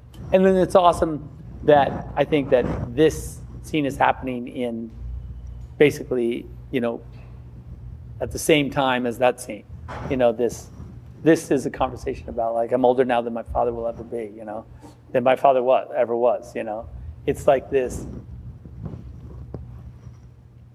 them, both sort of realizing who they are. Except for I think that Ben's character is like, where I feel like Superman has kind of found a little bit more clarity. He's gone deeper into his whatever it is, his anxiety about like what he is, and really kind of he's single-minded about like there's only one thing to do. Yeah. But I like that they both talk about their fathers, but then in the end, it's their mothers that also bring them together. 100%. Yeah. 100%. I think that's like that's the reality. Like the mothers is the thing that's real. Yeah. And this was a real diner, or did you build this? It's a real diner in Detroit that we thought was. And I'm curious about all the CNN personalities. Yeah. How did that come about? We having Dana Bash and all those. Yeah, we just we asked them if they wanted to do it, and they were all like into it. So yeah, I wasn't sure if they would like it, but it really gives like I think it really to me the commentary by this group, the group of reporters and personalities that we have in the movie really is meant to kind of ground it, or sort of contextualize it, I guess, with the way that media and sort of society would have viewed events of this nature. See, like, I love this bit right here where he paces off. Because, like, I like this idea that, like, how much of the plan does Batman have? Well, he has a lot of the plan. Oh, yeah. Like he's pacing it off, and he puts the kryptonite spear in the ground right there. Very precisely. Very precisely. Yeah. It's not like that shows you like to me it shows that like he's the journey there. The only way he could beat Superman, the only way beat him, taking advantage, would be if he had it that cleanly planned. Right. If you would say that he was making it up as he went along, then I would say it's not going to work. Yeah. It's not going to work. If I have a hope that one day, like maybe I can stab him with this kryptonite spear, that's not going to work. There's no chance. And I think that was really fun. In my mind, it was really fun to design it so that I knew that he knew, that was the way through. And with the pacing, you show the close-ups of the feet. I noticed there's a motif that runs through the film of showing different people's feet and them walking. And was that intentional, or that just happened? Yeah, I always felt like there's the idea of, especially in that scene, and also those particular shoes, those feet armored. They have spikes on the on the bottom of them. You really understand the intent and like what he's about. And like I think that a lot of those shots that I do in this movie sort of show the intent of the person, like what they're planning. Like whether it be you're at a dinner party or whether you're at a murder. Like you have different your footwear betrays that in some way. Yeah, that was that set. So this is like a big green screen set. Right. But the helicopter pad's real and the helicopter's real. I love that you also... Amy doesn't like helicopters. So. That's interesting because Lois Lane is often associated with helicopters. Yeah, she's always getting out of helicopters in remote areas. She didn't like it, but she was like, she goes, for the character. Yeah, her first reveal in Man of Steel is coming out of a helicopter. And then we had to fly her up, to the glacier. Oh, right. For that scene where we find her on the glacier. Yeah. And so we had to fly her up there, and she didn't like it. Though she had a great seat, she kept saying like, "Wow, this is beautiful," you know. Try to distract her and be like, "Look at those clouds," look at that. You know. So it was yeah. And then we had to put her down on that iceberg. And then, yeah, she did not. It's probably pretty cool. She did not like that. It was really cool. I thought it was great. She did not like it. And were there conversations? I'm always curious about that because I think this film really captures the combativeness of Lois Lane and Lex Luthor in the mythology of Superman. They're usually at odds. Yeah. 100%. And were there conversations about how that dynamic would unfold in the scene? Yeah, 100%. And Chris and I and Chris and the actors had a really great dialogue about like what the meaning of all of this was and what and the progression and the beats and how they moved forward in the scene and how one would lose the upper hand and one would gain the upper hand and how, you know, is she protective of Superman or is she protective of herself? Is she protective of society? All those things that, you know, and of course in the end, you know, it's like everyone always asks me for this scene, right? The looking for Martha scene, you know, where I think I've talked about it, like where we photographed him flying up, or, you know, he didn't fly up, but he on stage, like sort of after this bit where he's like trying to find Listening for her, but like he just hears the screams of all the murders and everything that's happening in the city, and so I can't really quite pin it down. But it's kind of that happens right after this, I guess. I have to tell you, from a fan perspective, fans love this rooftop scene between Superman and Lex. This was my favorite, one of my favorite. And the drawings of this are really this scene is exactly, I drew it exactly as it's shot. And I love how you have Superman with the high ground at the beginning, but at the end, he's kneeling. Yeah. Lex has him kneeled. He's got him, yeah. Yeah. Also, like this great, it's funny that the two of them, Batman and Lex, both are precise with their planning with Superman. They have to be. Yeah. And that's how you know that they have a chance. Because I think that I was really, whenever we would talk about it, I'd say like, listen, if the plan isn't perfectly executed with Superman, he'll just rip your arms out of your sockets. And like, you know what I mean? Like, he's not going to mess around. Right. Like, you can't be, if one of your pieces doesn't work, you're out. That's you're it. Yeah. Yeah. And I think that and I had shot all these pictures of Diane, the pictures of. Oh, I was wondering about that. Yeah, they're on, you know, I shot them with my phone.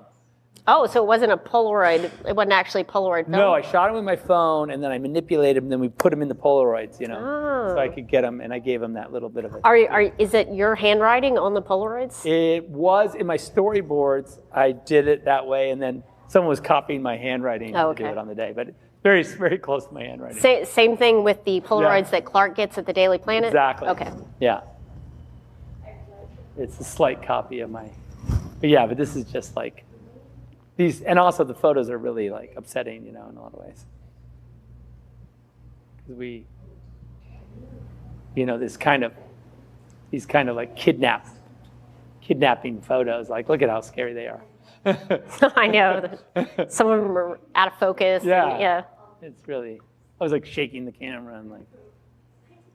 So one of the criticisms that I encountered a lot in those reviews, you won't believe this, I didn't believe it, but a lot of film critics complained that there were scenes set at night.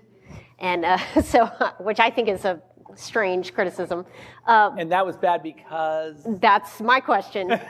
So I guess I was curious about your film philosophy of storytelling. Are there reasons why you would want to shoot have a scene set at night versus the daytime? Is that dictated by the script? Or do you think about it in terms of the visuals? Well, in the case of this movie, the two villains, apparent villains, or apparent adversaries to Superman. Doomsday and Batman, or Lex? Doomsday, Batman, and Lex. Right. Well, three should all be manipulating him at night because they're creatures of the night. He's a creature of the day. So the son of sun would be at his weakest, even like metaphorically at his weakest at night. So it's Because obvious, there's no sun. because there's no Yeah. sun, even though that, he's still powerful and it doesn't work exactly like that, but to some, Right. you could make an argument. Right. And so for me, it was like, important that when he was at, like, he's in their world, he's in their realm, right? Like, he's in Batman's a creature of the night, right? Right. Like, he's not going to lure you into a trap in the daytime. That doesn't make any sense. It's his home turf. Yeah, exactly. Yeah. Why would he do that? So yeah, that was the why of it. And like, you would never, it would be difficult to make an iconographic trap for Superman in the daytime by Batman. That makes no sense. Yeah. Why would Batman be in the daylight? Yeah. Batman doesn't really come out in the day that much. His costume doesn't look as cool in the daytime. True. And I guess during the fight, there's rain, there's thunderstorms, Lightning, yeah. Right. You have all this stuff happening. Does that add to Batman's anger and? Yeah, 100%. Like revenge. every crack of lightning is a crack of anger, is a bolt of anger, This is Diana seeing that the scout ship, something's happening at the scout ship that's problematic.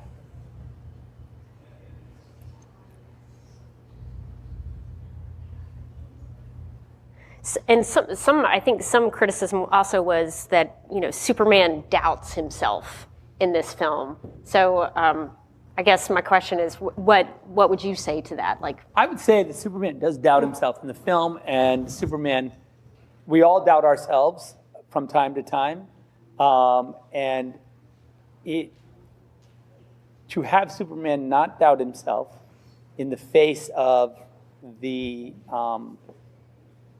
like what happened in the Capitol, what humanity has kind of put on him as far as like, you're the problem.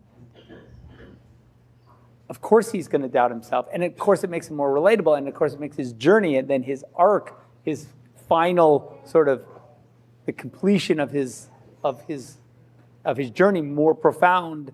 If at one point he has self-doubt, right? Like if he's always zero self, like what kind of an interesting character doesn't have like ups and downs or like highs and lows? Like that doesn't make for a very interesting. I like that it makes him more human. He grew up among humans. He would have some of those. Of course, those feelings. His trauma is based on whether or not he has relevance in the world. And I think, and now this is our sort of introduction to all the Justice League members. What goes behind the creation of the screens and what words go on the screen? Yeah, on this movie we had a great graphics department, and we worked with them quite a bit to kind of determine like how we would use the graphics, and there's a lot of great and awesome professionals that create the symbols, and we go back and forth and try and figure out how we're going to work them and stuff like that. You know what I mean? And then we end up with like those icons across, and the kind of it's a little bit in the Batman sort of graphic design, right? Because it comes from Batman, so we look at what Batman we did with the Batman's sort of computer aesthetic, and then we bring that to this sort of little graphics package that she gets there. See? I mean, I love the attention to detail. It's like you can see where the file is located. Yeah, it has exactly. the location of. That was fun. And then this was fun to recreate when we did Justice League. We had to go back and do this again for the scene where he creates where we see him. Yeah.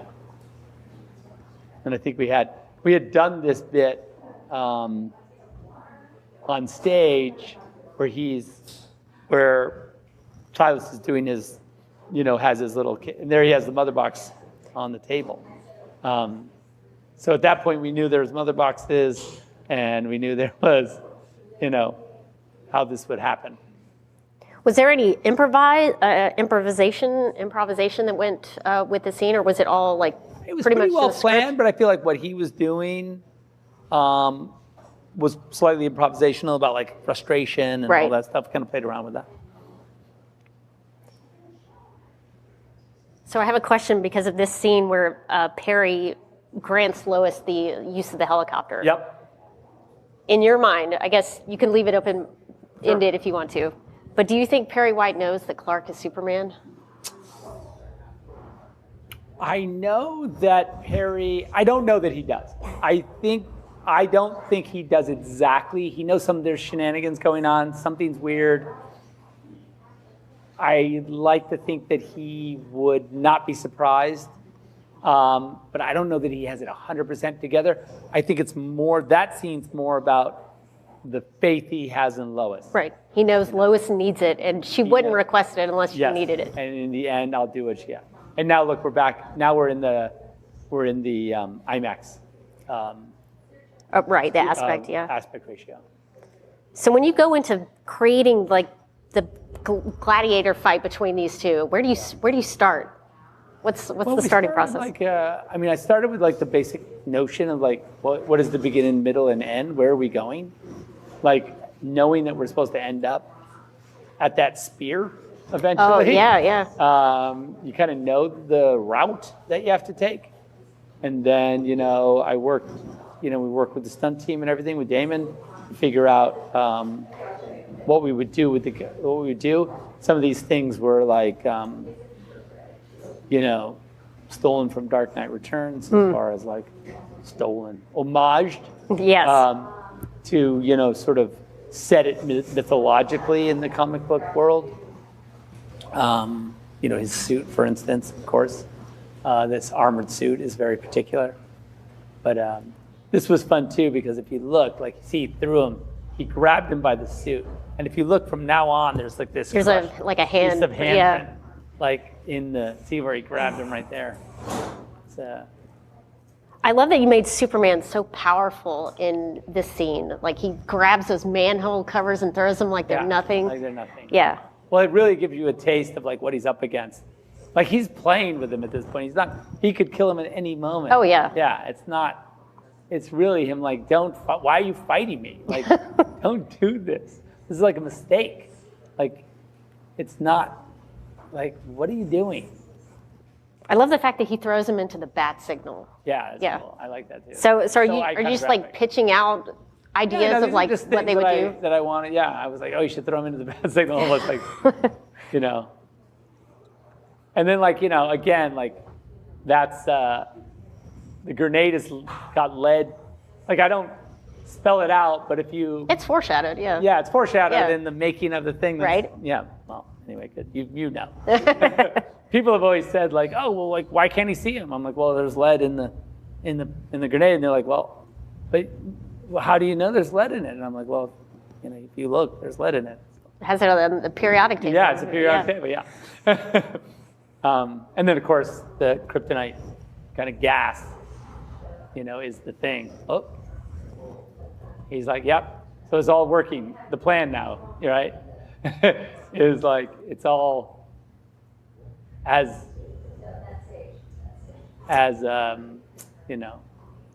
Could you talk about the glowing eyes in this armored Batman? suit? Yeah. We played around with it at the beginning, and I just, really the glowing eyes for me was like this beautiful, like it really makes him, it gives that level of sort of demonic quality. Yeah, he's scary, yeah. That really takes it to another level, In your justification of it, is it like night vision? Yeah, I thought it was some sort of like way of seeing, like he's able to protect his eyes, but still have perception of his environment, some sort of technology. This is when Superman's starting to get his his mojo back. I like that the fight is very balanced. Sometimes Superman is one-upping him, and Batman. I like this shot because he has also Superman has the curl, Oh, yes. the curl comes in. Yes.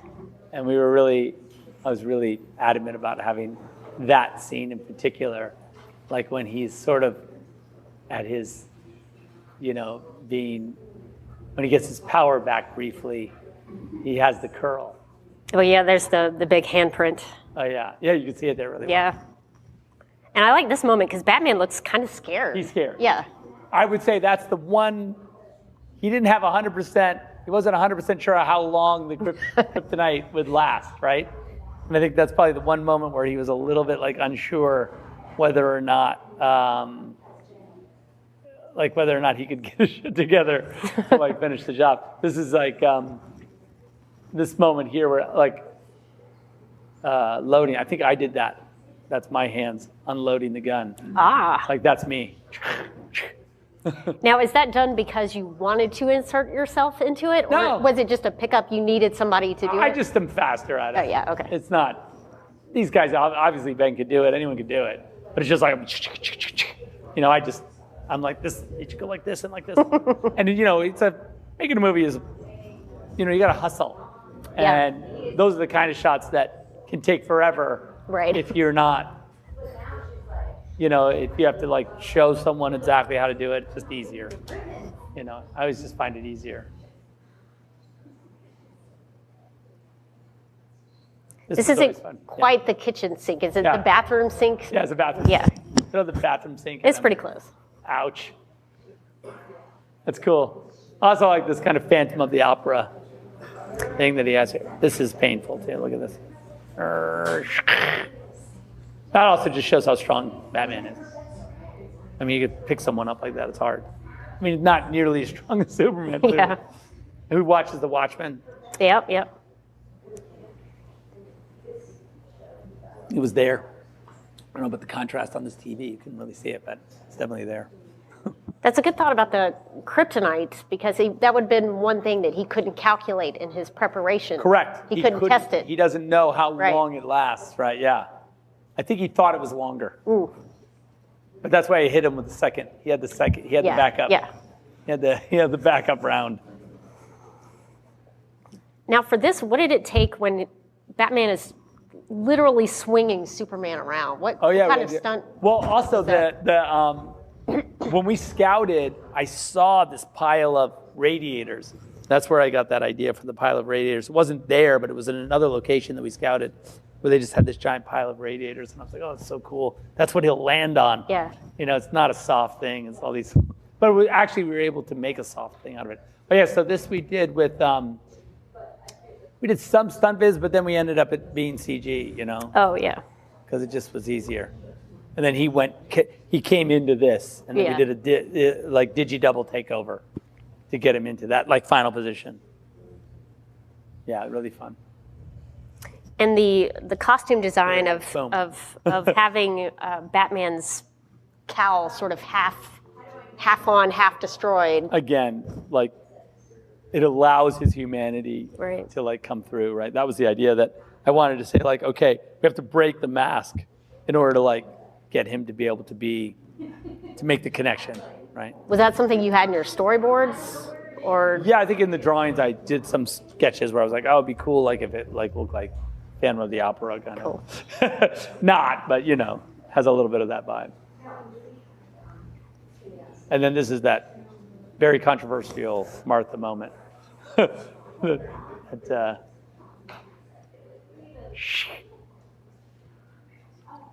Ow. Yeah, I always like that. Cutting his face with the spear, scratching him, just so the audience understands. Okay, he could stab him with that thing. Yeah. Well, and I also like it. There's a lot of Christian imagery in this course, film, yeah. and that's sort of like the using the spear, 100% the for crucifixion. the spear of destiny. Yeah. 100%. Yeah, absolutely. That's why I made a spear. You could make any weapon. Yeah. I could have made a kryptonite bullet, I guess, or a kryptonite dagger, kryptonite boomerang. I don't know. That So you had that all in mind before you yeah, created what the weapon was. I have Okay. a bunch of yeah. I feel like the sort of the Jesus allegory is very strong in this movie. You know, the sort of trials of Christ also as a relationship is interesting, because there's no other way really to think about Superman. I mean, there are. That's an easy iconographic way to understand his relationship to humanity. Right. You know, I think. It's basically the Passion of the Christ. He goes and stands in front of the Senate And then also when he, you know, when they lower him off when he's dead, you know, I took that, I think it's Caravaggio or something. Descent from the Cross? Yeah, Descent from the Cross, yeah. That's 100%. You know, was it, you know, we try to reference it, you know. And even the, you know, Pieta with her. Oh, yeah. Very, pretty straightforward. It's not like, oh, what's he trying to do here, I wonder. But it's funny, you know, like you probably know. I don't know. That's the kind of thing that no one ever talks about. Like, not, I mean, like from a critic standpoint, you know what I mean? Yeah. No one ever talks about that stuff. Right. You know, they talk about like, why were they fighting at night? Yeah, you know, like, it's like, crazy. That's what I think is crazy. You know, I'm like, I don't know if because honestly, I just don't know if they think that we don't do any of that, or like that we don't think about it in that way. Right. Like, I can't tell. I mean, I don't know. I mean, I guess that's the thing. You ask them, like, hey, did you understand this part of the movie? Or you were just mad that it was at night? Right, like, I don't know, like, what? Yeah. Well, this film in particular, you created so many layers for the storytelling and the characters. And I think you have to want to make an effort to dig a little deeper. Yes, and I think that probably is what, you know, caused the movie to be so polarizing, was that I think, and maybe I'm wrong, but I feel like a lot of guys or a lot of people went into the movie sort of going like, oh, it's a superhero romp. Right. Let's have fun with it. Right. You know, and we gave them like this sort of hardcore deconstructivist, like heavily layered, like experiential, like superhero, modern mythological superhero movie that needs you really to pay attention to it, and that was not cool. That's not a thing anyone wanted to do. You have to think about philosophy and theology. And yeah, and they were like, what? No, it's exhausting. How about, why did they fight at night? Yeah. I hate that. But, all right, listen. Well, we're going to wrap it up. I'm going to meet you guys in the Q&A. Thank you so much. Oh, thank you for what a pleasure doing this. Being with the scholar of BVS, and like that. And I'll see you guys at the Q&A. And don't forget to donate. So thank you. Thank you.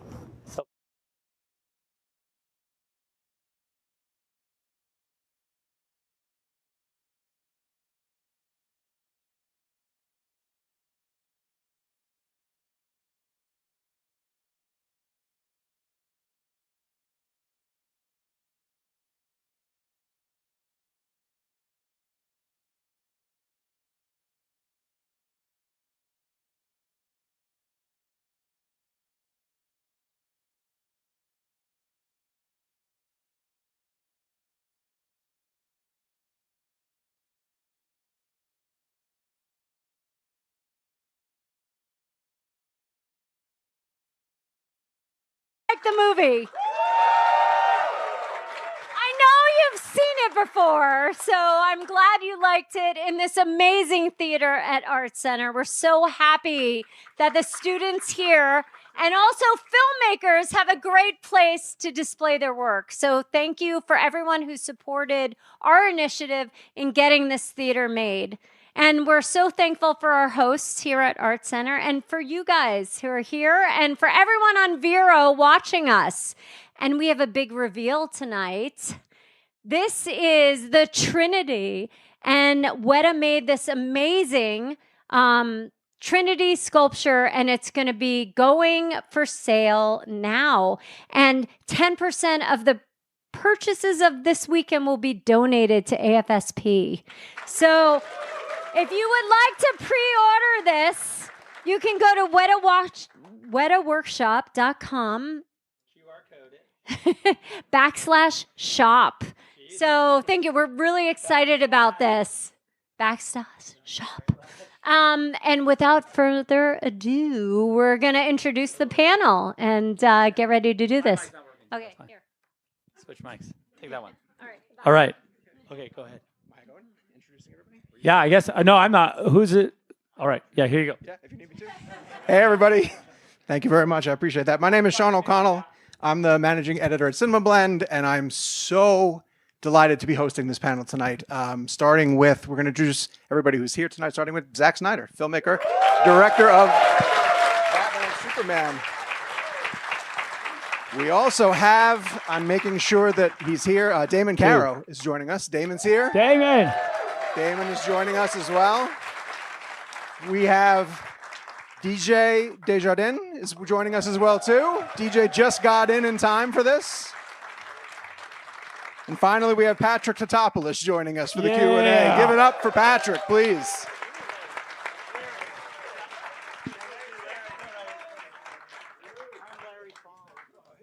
He's Larry Fong today. Yes. DJ's going to play the part of Larry Fong tonight. Yeah, Larry's not feeling well. Larry was going to come. So let's all send out a vibe to Larry to get better. My mic feels like... Can you guys hear me? Am I speaking through it? Can you guys hear me back there? Show of hands in the back. All right, good. All right. I know I don't really need a mic, but it's fine. We want to thank everybody, of course, Anyway, who that's is cool. here Couldn't live for the Q&A, and of course, everybody who is online via Vero. Thank you for tuning in. I want to start with an easy one. Zach, is it true that you discovered all of these guys through a hummus commercial? No, they were not that. It could have been, but it wasn't. It was, I discovered them through, well, Damon I've known forever. So Damon, I think I discovered him through our mutual friend, Kurt Johnstad, who, you know, is one of my writing partners I write with all the time. They were buddies, and he came by, I mean, literally in like 1992, I think it was, or 93, sometime, wasn't it, 92? Yeah, so You were I doing was a Super 6. Bowl spot. Yeah, I was, Super Bowl spot for Budweiser, right? Yeah, so yeah, a long time ago. Who knows what Olympics it was? It was like the first Olympics. So yeah, so that's when I met Damon. And then DJ I met, because of course we worked on what he came in to say like, hey, what the fuck are you doing with this Watchmen thing? Like, what is that? You're going to fuck it up, I'm sure. And I was like, no, I'm going to try not to. And he's like, all right, we'll see. I'll do your movie. It wasn't he wasn't that crusty, but it was cool. It was like, but then he ended up like, of course, being amazing, and we became amazing friends, and he's done everything with me since then. And then Patrick, of course, is the genius production designer. Give it up.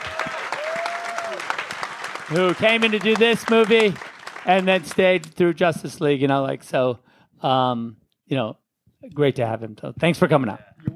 Incredible panel. So no hummus commercial, though that is a great origin story as well. Damon, I would like to start with you. You are famously known, of course, for designing the warehouse fight scene, which I think everybody in this room would agree is without question the best Batman sequence of all time. I want to get your opinion on why you think that scene continues to resonate with audiences to this day. Well, I would say that I'm a fan. There's a part inside me that I'm just an 8-year-old kid still, and thank God I found a career where I could continue to keep that side alive. Right. And that's just the way I always wanted to see Batman move, and obviously had this gentleman to go, yeah, let's go nuts here. Yeah, thanks God you had the skill set to then make that happen. That's like a nice perfect storm of, because there's one thing if someone's like, oh, it's cool. I'd love to see Batman fight in a cool way, but like Damon knows how to do that, so that's a good. That's good. Thank you, and an amazing team we have. Obviously, you know, I keep a lot of talented people around me that share the same passions, and you know, likewise, Zach's leading from the front always. So, it's just pure passion is what it was created out of, and yeah, it's really flattering and humbling to see how people receive it to this day. There's something I want to follow up with you on because I saw this on Screen Rant that you, and I didn't know this until today, you play Joe Chill also in the beginning of the movie. You're the one who kills Martha. So in a way, you get to kill Martha and then eventually save Martha. It is that odd. parallel intentional? Zach, did you do? Is that some meta thing that you did for him? No, but it's cool. Because I just was like, I like Damon in the movies. I just like him in the movies. He's really actually a good actor. And, he's always very humble. But, like, I just like putting him in the movie. So I was like, oh, you should be Joe Chill. You should kill the Waynes. And he was like, all right, fine, okay, I guess. If I must. It was it's freezing. It was so cold. But, yeah, no. And it did a great job. Was that Chicago? It was Chicago. And it was the coldest time I've ever. It was so cold. Yeah, everyone behind camera literally had. You could see maybe their eyes. Yeah, They we were had on an giant Arctic parkas. expedition, and they were just like normal people. And he was like in a leather jacket. Well worth it, but yeah, it was a chilly evening. And then Windy City. All the cameras fucked up, so it was like that's how cold it was. The warehouse used to be called the Martha Rescue, wasn't it? When you guys were working on it? Yeah, that's what in prep. That's just what we coined it. We'll Right. give scene sequences just nicknames to understand what we're working on, etc. But yeah, Martha Rescue was the. That's one of the first things you guys shot, wasn't it? It literally was, I think, the very first thing. And like we had this thing of starting movies with an action sequence. Like when we did Watchmen, we started with the comedian fight. Comedian fights Ozymandias in his apartment, and so it was funny because production was always like, "Don't do that. You guys are going to get so far behind on that." And we were like, "No, we know what we're doing. We're not going to. Don't worry, we're okay." But it was always good for all of us to get up to speed with something like that because it's complex and it's a lot of different departments having to work together, and it gives everyone a chance to kind of feel each other out, see how it's going to be, and to me it's always like a great way to start. And we didn't get behind. We actually did our jobs correctly, and it was good. Yeah, it takes the edge off a little bit to get one of those in the can. All Yeah. right, sweet, let's go. Builds momentum, right? And there's always cool shots you do, so everyone's like, "Oh, that was cool," and you get it. It gets you psyched up. It's not like, "Oh, we shot the scene where they like blah blah blah blah blah whatever." It's not as fun. It's not like, "Oh, Batman just came through the roof and started killing guys." Okay, that's great. Like, Zach, now we're into it. Do you edit while you shoot? Edit while I shoot. I mean, normally editorial runs alongside the movie, so you can go up and I can go up and look at an assembly of the thing to see if it's working. But we don't really rely on the cut of the movie to say like, oh, did we get everything we need? Mm-hmm. Every now and then, like, with Dodie, who I'm working with now, she's really fast, super fast, and will send me a text that says like, do you think we need a shot of blah, blah, blah? And and then they'll send me the sequence on my phone. And I'm like, oh, no, it's okay. Or yeah, fuck, you're right. So yeah, but I think in that case we had a lot of coverage, and the previs was so good, so we were just trying to get what those guys had like laid down. DJ, obviously this movie focuses heavily on the formation of the Trinity, which we know is going to be incredibly important, but I think it gets overlooked how the work that you did in visual effects on the other Justice League characters that we meet in this film, it really ends up becoming the blueprint for how they are presented in later films. It's brief, but I was wondering if you could talk a bit about the process of coming up with how you're going to show the different powers of say, Flash and Cyborg and Aquaman. Aquawoman would also be great. Yes, thank you. Sorry. We really Moa missed has the long mark. hair in it. I got confused. Which one was the challenge, and which one came together quickly? And if you could answer in Larry Fong's voice, I would appreciate it. That's okay. Hello. Wes. Oh, you don't get a microphone. Yeah. I'll just. Hello. Yeah. I'll feed you the lines, and you can tell everybody. Wes. Wes, can you come and answer the question? Well, Ezra, Flash, I think, was like those pre-production days. That was the very first thing we shot was right? Ezra. And the main thing I remember about that was it was sponsored by Doritos, and somehow the visual effects department ended up with bags of Doritos around forever, which was cool. That's good for you guys. Yeah, it was good. But we didn't really have to do much to develop him because that was just lightning flashes at the time. We didn't really nail him down till Justice League, right? Yeah, the only tricky thing was that weird him holding the milk container. Yeah, We had the to milk, right. figure out if he could Yeah. it drops a teeny bit. Well, the right? milk container was CG. That was the thing. Yeah, he had to because he had to go and come back, and he had to catch it before it dropped. And then Aquaman proved our dry for wet theory because we shot it. We shot it wet, and it was a yeah, mistake. and it was a pain in the ass. It was the worst. Like, forget it. It's the worst never do idea a we whole had. movie like that. I remember we were like, oh yeah, let's just shoot it underwater. That's so cool. Yeah, yeah. Then we were like, that is not cool. Yeah, it's not cool. We shot it like in a weird swimming pool in like Detroit, like in this weird. I remember like also when Jason showed up. Remember like he was. They had to put all the tattoos on him. Remember, and he was like that's right. basically half naked, and everyone was like participating. Suddenly, everybody showed up to want to put on the tattoos. I was like, "Where were you guys like 5 minutes ago?" Came out like, "Oh, I'll help." I was like, "Oh, really? Okay." Yes, I remember. I remember that. But it was such a weird. We had like green screen in the pool, and it was like, did. It was not. And then we vowed never to do it again. We said that is a mistake. And then Cyborg. Well, Cyborg was very weird, right? Because you had a design for the whole lab, but we could only put the foreground dressing in, right? Not the far background stuff in. So that was like a weird green screen thing too. That we shot. Where did we shot that here? Didn't we? I thought we did shoot that here, right? Yeah. Weirdly, not like here. Yeah. Right when we got back. Yeah, it was like by the airport. Remember? Yeah, I do remember that. Yeah, and then we. Right. But it was cool in Justice League because then we had to recreate that thing only like in a real giant set, like in a real lab. So that was kind of fun to like retroactively then actually build a thing that we hadn't built. Mm-hmm. That was cool. Yep. All right, I want to stay on Ezra. We did. Oh, sorry. Didn't mean to stomp on that. But what I remember about Aquaman was that's where we came up with the, what do we call it? The hydrokinetic movement. Oh, right. That's right. Because we're like, well, when he has to leave this thing in the wide shot from the robot camera, should he be like, we didn't want him like, going like that. Oh, yeah. He wasn't going to do that. On a pink seahorse. Yeah. So that was when we said he's just going to be like Superman. He's just going to go because he can control that. Yeah. And that set the tone for everything. Yeah. Hydrokinetic. I don't know if you guys know this, but there was so much curiosity in the fan base of just like, how is this going to look? Especially Aquaman and the way that he moved through. Before you saw him? Before we saw it, yes. Before we saw it. We also were curious. Yeah, we were curious. We were Aquaman curious. So was everybody else, apparently.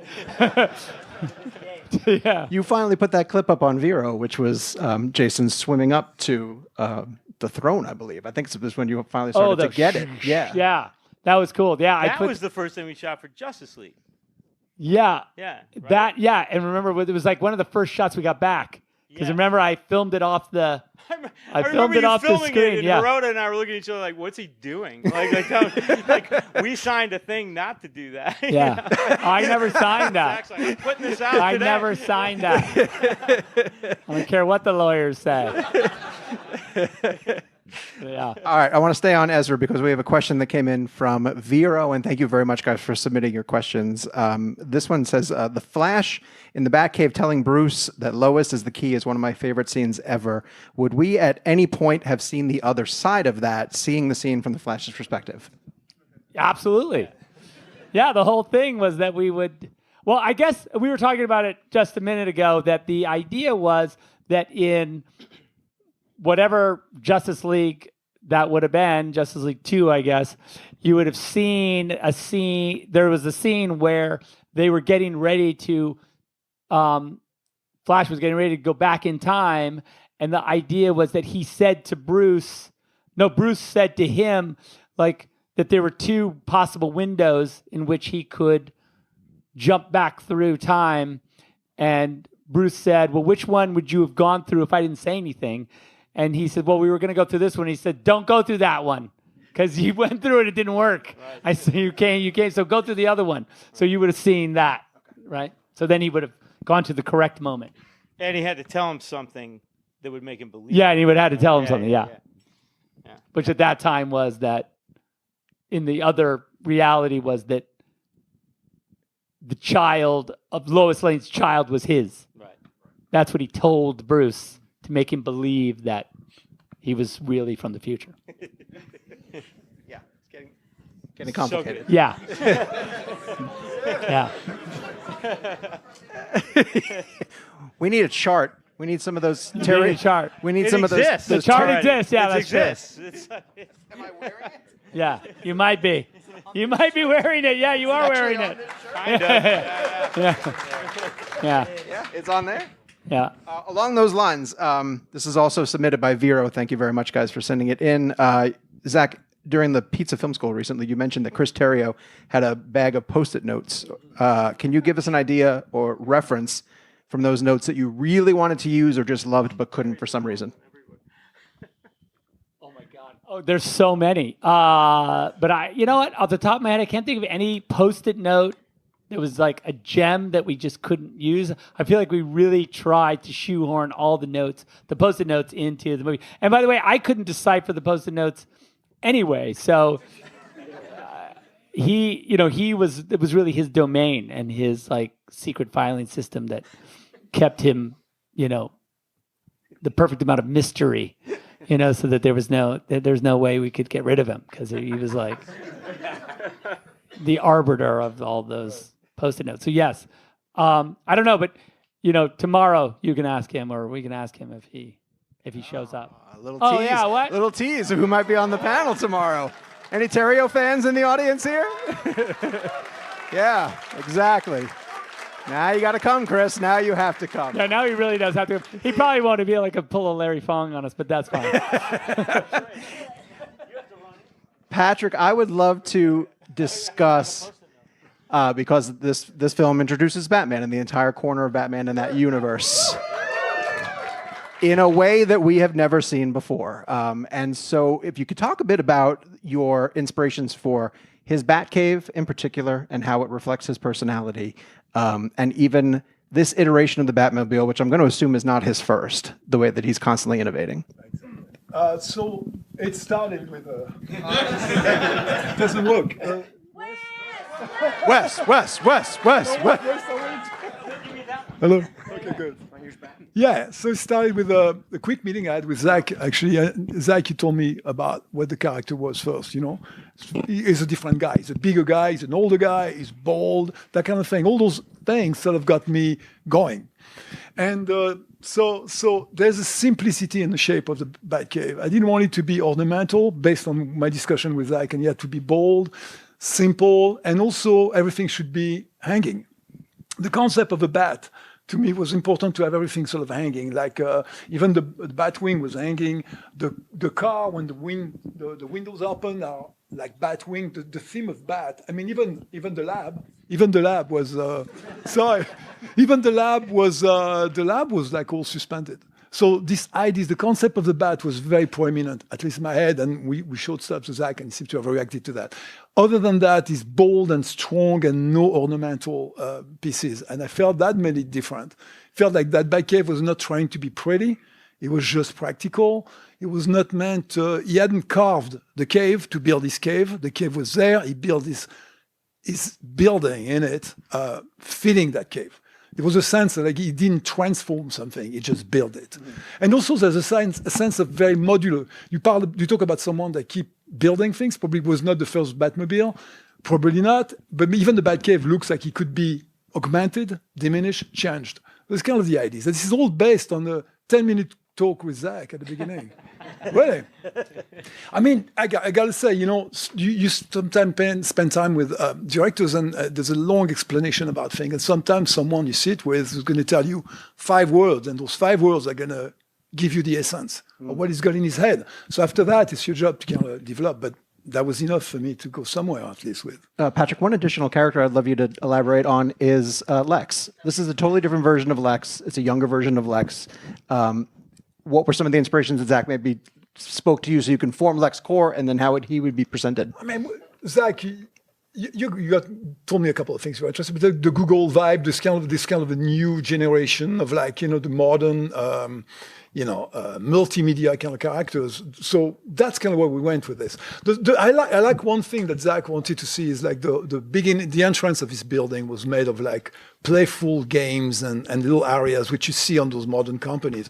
And that was kind of the vibe for him. That's kind of where we went with this. And then we also had that little nostalgic old LexCorp neon sign in the basketball court. Yeah, that I really always liked that. that old sign, like, oh, that's where we started, or his dad, or whatever. The basketball court, on the back of it. Yeah. I mean, it sort of fits the character. That was kind of what was, he came up and there was this character that was very strong, and you knew this kind of the world he would be living in.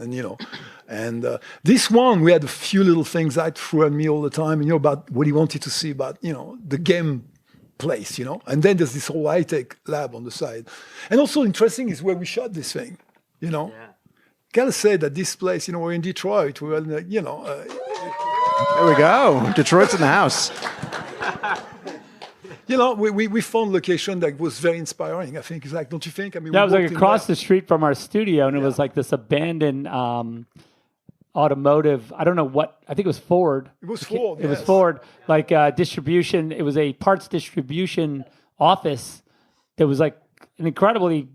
It was a big building. It wasn't like a small affair, and we were able to use it and really build onto it. It's cool. Yeah, it was a beautiful lobby actually. We really did use Detroit for Detroit. I mean, Detroit was really the basis of Gotham. Yeah. I mean, the fact that buildings are scattered, they're not. Some of them have been torn apart, and you got them like scattered around, not like the typical city. Was a great place for us to kind of build the city, and you augment it in CG as well. So I felt. Yeah, you did. Oh, you didn't do it? Oh, I thought you did that. No, we didn't do anything. Okay, we did it. Oh, Damon. So yeah. Larry Fong did. Larry. So yeah. So. Damon, there's a ton of work being done now by directors that work hand in hand with their stunt collaborators in the John Wick franchise. You see guys like David Leitch and Chad Stahelski who are pushing that through. I don't hear a ton about how much Zack interacts with the stunt team. He's very cruel. He's very cold. No, sorry, go ahead. I guess how much freedom does he give you to come up with what you want to come up with? And how much input is he giving you along the way in the process? Tremendous freedom, but we've always met early on in early production. Zack and I will meet and concept design and just discuss. And that's really where we get our outline in our brains and in the texture of what he's desiring. And, we just kind of play with concepts there. Then I'd get a team of guys and start to create just walkthroughs, structures, just skeletons. He can oversee those and go, yes, keep that, change that. I love it. Go nuts now. And then he just lets us go into the petri dish and go a little crazy. Yeah, because like all the these guys that we've worked with over the years, these are like, our friends. Like I see them all in every movie, the same group of guys, it's like not, it's literally, Rich is in every single movie I've made. Like literally, he's like, he's literally made it through every single movie. He needs like I don't know what kind of a black belt you get for that, but it's like a lot of stripes on it. So anyway, the stunt guys are really important to me. Zack, I want to ask you about this because you do something in BVS that you eventually do in Justice League as well too, which is that you open essentially on a scene that was pivotal from the previous movie. The idea you show it to us from a different point of view. The idea to put Bruce on the ground in Metropolis during the invasion. The idea of showing us Superman's scream opening the mother boxes. I'm curious if there's a deeper narrative backing behind that you want to start in a way to kind of bridge to the previous film, or it's just that coincidence the way that those two have opened? I guess for me, it's just because the stories are so intertwined, it's just important to catch you up on what's happening specifically in the moment you just left, and that, I think by backtracking a teeny bit or overlapping, it allows the continuity of the story to continue. And I think that really that's the main reason. In BVS, in this movie, you have there's a real cyclical nature to the film. Starts with a casket, ends with a casket. It's very much a circular kind of affair, but it does lead into Justice League, and it does come from Superman. So that was also really important to me. So. Gotcha. And then before we turn it over to you guys in the audience, I have one more I wanted to ask about. Excuse me. It's clear that the Ultimate Edition of BVS is the definitive version. I don't think there's anybody here that would disagree I mean, you hear from virtually every fan that they prefer it over the theatrical cut, and most say that it's a different movie because of the way that it plays. If I'm being completely candid with you, I connected with the Ultimate Edition more than I did the theatrical cut. And I wanted to ask you if it's challenging to know that like the first step into the world of a story that you've worked on is a version that might not be the Ultimate Edition, might not be the best one to put out there. Look, the truth is that I have, you would think by now that people would know that I have a certain relationship with the director's cuts of my movies and my relationship to the marketplace and how that, I think if analyzed in retrospect over the course of my career, you can kind of see a bit of a pattern developing. And so, and maybe by the time it reached BVS, people kind of, mainstream pop culture hadn't really come around to or understood how that concept works with me. And I think that I'm okay with it because I understand that, movies are expensive and they are on one hand, this incredible vision of like what you think is cool and all that stuff. But on the other hand, they're a product that someone paid you a lot of money to make. Mm-hmm. So there's a balance there. And we all understand that, you have to, they own the movie in the end, right? It's their movie, it's their IP, it's everything. And we're just kind of, we're stealing it a little bit to make our movie. And so that balance is delicate. And so I guess for me, that this version of the movie exists at all is what I'm happy about, right? Absolutely. Big round of applause. All right, I want to start taking questions from the audience, and I believe we have people with microphones who can come around to... They might not work. The way we're going right now, they might not work. This lady up front was the first one to put her hand up, I swear, so I'm going to go with her. But I'm definitely going to get to people all the way in the back, too.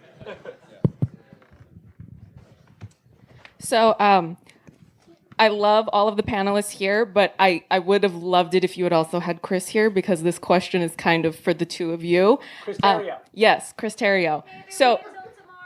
I will be here tomorrow. Oh, you're not coming tomorrow? Okay, well, I'll relate it to him then. But go ahead. I would be really interested to know more about the creative collaboration between the two of you as it applies to the political intrigue of this story, because it's so pervasive and multifaceted. False flag operations, retaliation against whistleblowers, and in particular, the use of a false testimony as a propaganda tool to fan the flames of conflict. In this case, it's between two superheroes and not two countries or political forces. But it conjures historical memories of things like the Naira testimony in 1990 for the Gulf War, and Colin Powell with the WMDs. So if you could offer, as much time as you're able to give to this really big topic, because it's really interesting and it's such a unique way to tell a superhero story that like none of these other superhero stories are going there, but you two went there. Yeah, we were really, yes, that's a great question. That's a great question. And I will say that this could be like its own, college class we could teach about that. But instead, I will say that, yes, Chris is very, and was very interested in, sort of unilateral like power and how that would be represented by Superman and/or Batman, and that on a local level or on a like global level, like the two of them represent, kind of two tips of the spear in those two different arenas, and how on a micro level, Batman is sort of affecting policy on the street, a lot of street level, and Superman could be affecting policy on a global level. And like, what are those tools? Even just like subtly in like, if you're looking at maybe it's not that subtle, but like if you're looking at the protests against Superman outside the Capitol, there's like one of them has like a drone, like on a stick, because we were saying, it's that level of sort of how do you take an icon like Superman and superimpose those powers over whatever,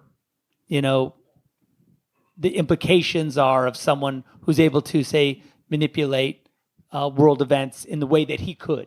And even in our story, he's not really doing it to that level, but certainly there are forces around him that easily can take what he does and shape it in a way that when it gets to the public, it's sort of something else.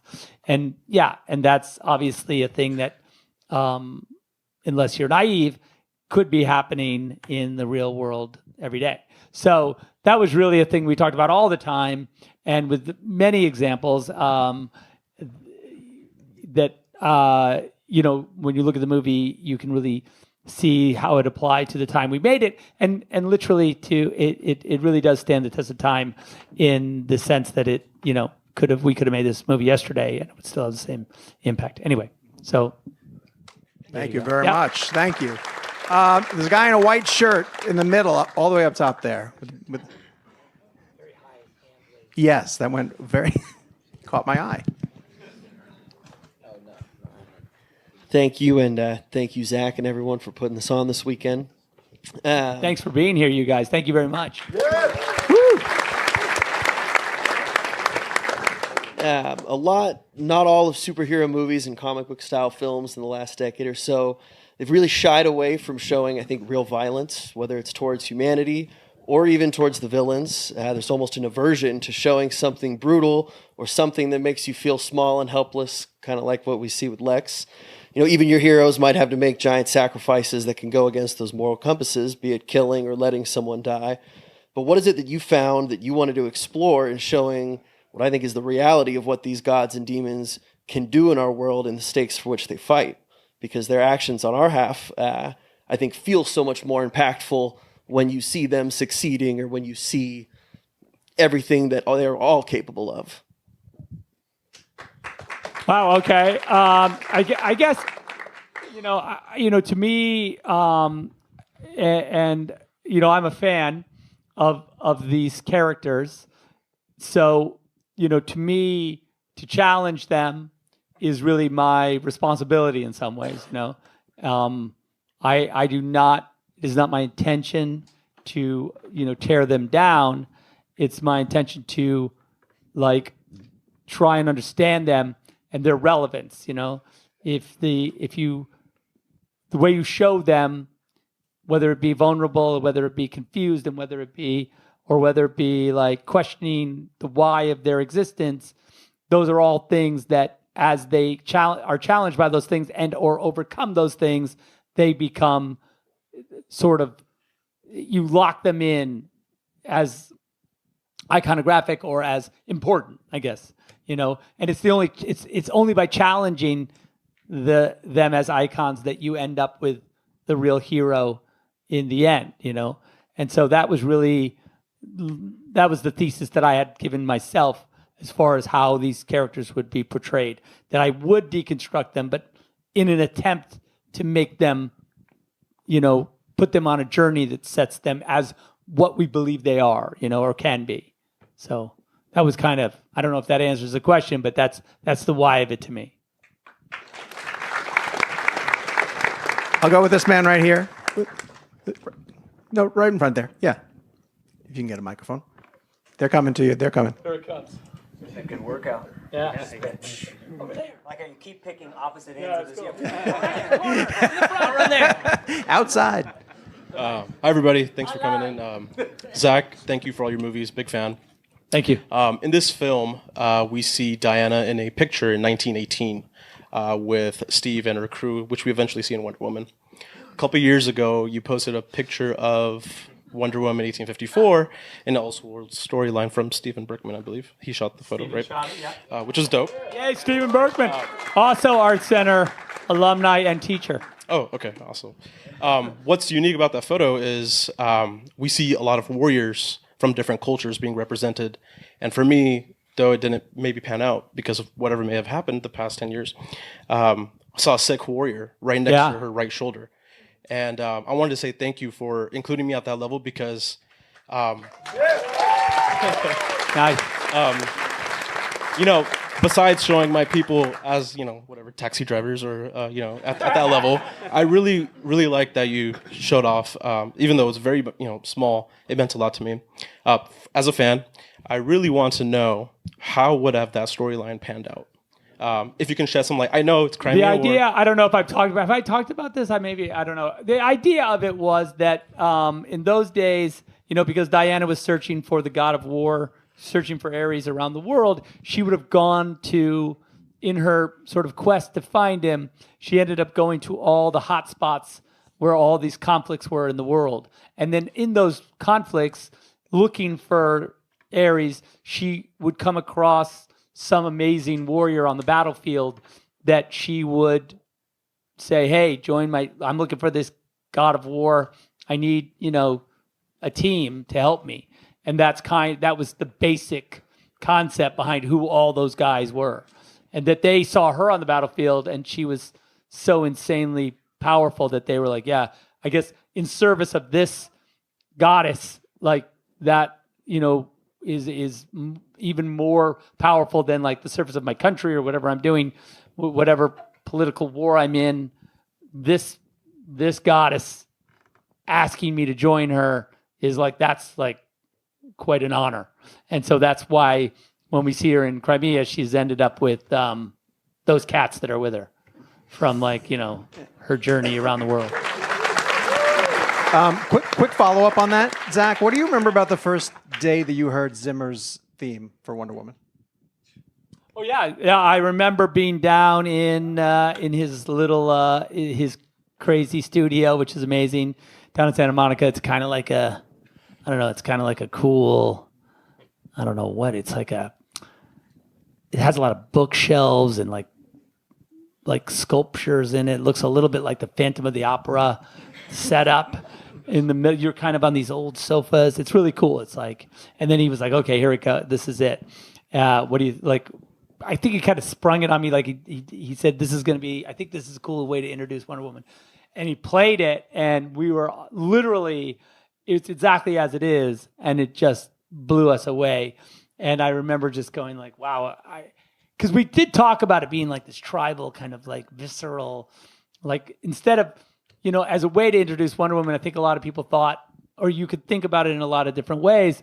And that was kind of a surprise sound for her, but totally fits her. And it's a thing that's endured, I think, with her over the movies a little bit. Sure. And, I think that just is a testament to how sort of unique and exciting it was. And clearly I loved it. So that's incredible. All right. Let's see. Where can we go? Let's go. This guy right here with the beard.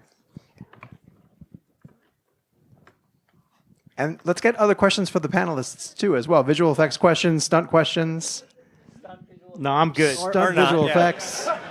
Cinematography for Larry Fong down there. Just keep going, Zach. Let's call Larry on the phone. Cameras and lenses. Okay, so last one, at least for Zach. Quick question.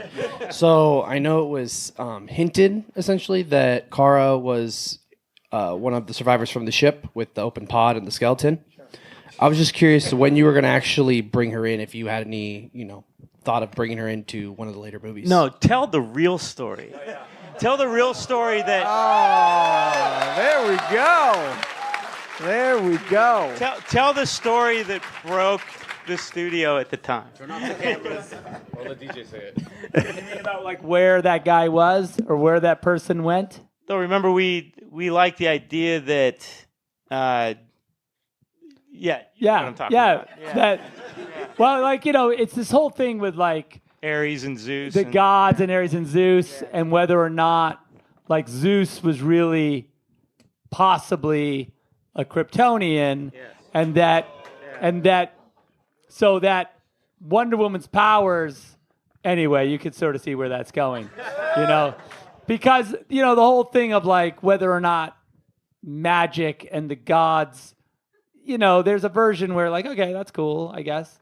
But like, there's also the more sort of scientific kind of, you have like a mythology built up of like, where do gods come from? Like, what is that about, And so anyway, we had played around with that quite a bit. And Ares was the one that caused the scout ship to crash. Yeah. And be in the ice. What? Yeah. He killed his crew. Yeah. Why So- you can't just throw that out there. You can. That's not. That I just did. Follow up.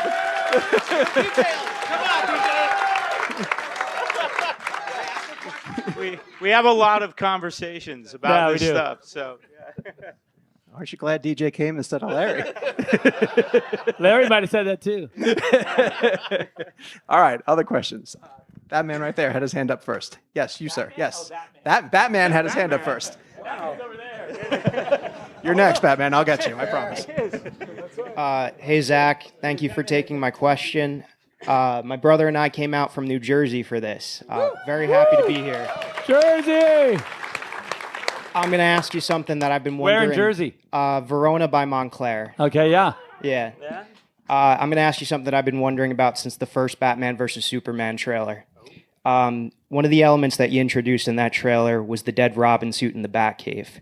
Robin's death at the hands of the Joker was teased again in Suicide Squad and your version of Justice League, but was never shown on screen. What were the events leading up to and resulting in Robin's death in your universe?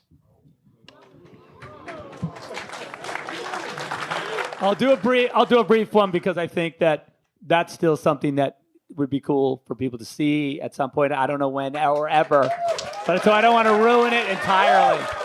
It may never happen, but like on Netflix. Yeah, nice. We thought Zack Snyder's Justice League wouldn't happen. Yeah, that's so true. They said never that. say never.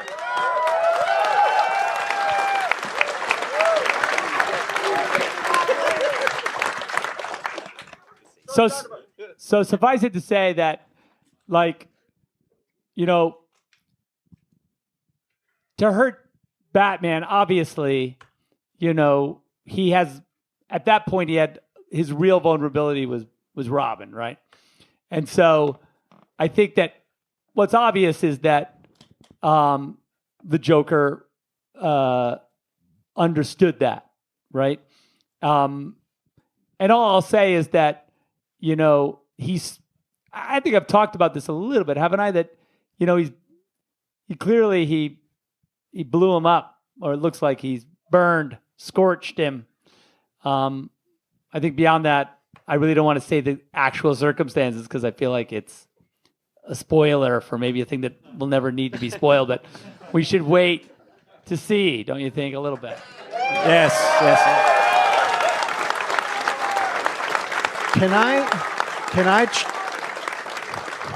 Can I try a Joker follow-up? Sure. It might be a spoiler for something that we might get to see at some point in the near future at some point. But in the nightmare sequence of Justice League, it's made very clear that Batman had to bring Joker along because he was going to be important somehow. Right. How might he be important to the mission they were trying to complete? Our theory is that he's the one that knows where the kryptonite, what shards of kryptonite exist. He has that information. And so he's being carried. So he's basically made a deal with Batman. Don't kill me, and I'll show you, I'll get you a tool to fight Superman. And so he's kind of stuck with him in that way. And so, like, if he kills him or gets rid of him, then he's screwed himself. So who's going to give him the reach around? Yeah, exactly. That is All true. right. There's a couple other people that would. Batman, over here, Batman. That's it.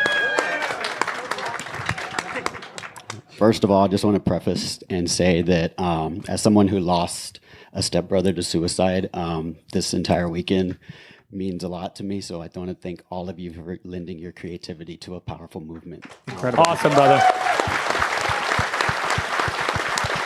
Thanks for sharing that.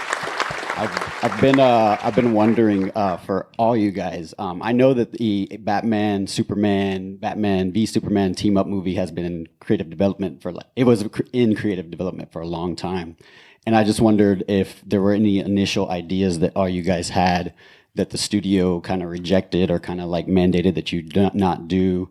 And if there was anything that you could share about bringing The one that you saw.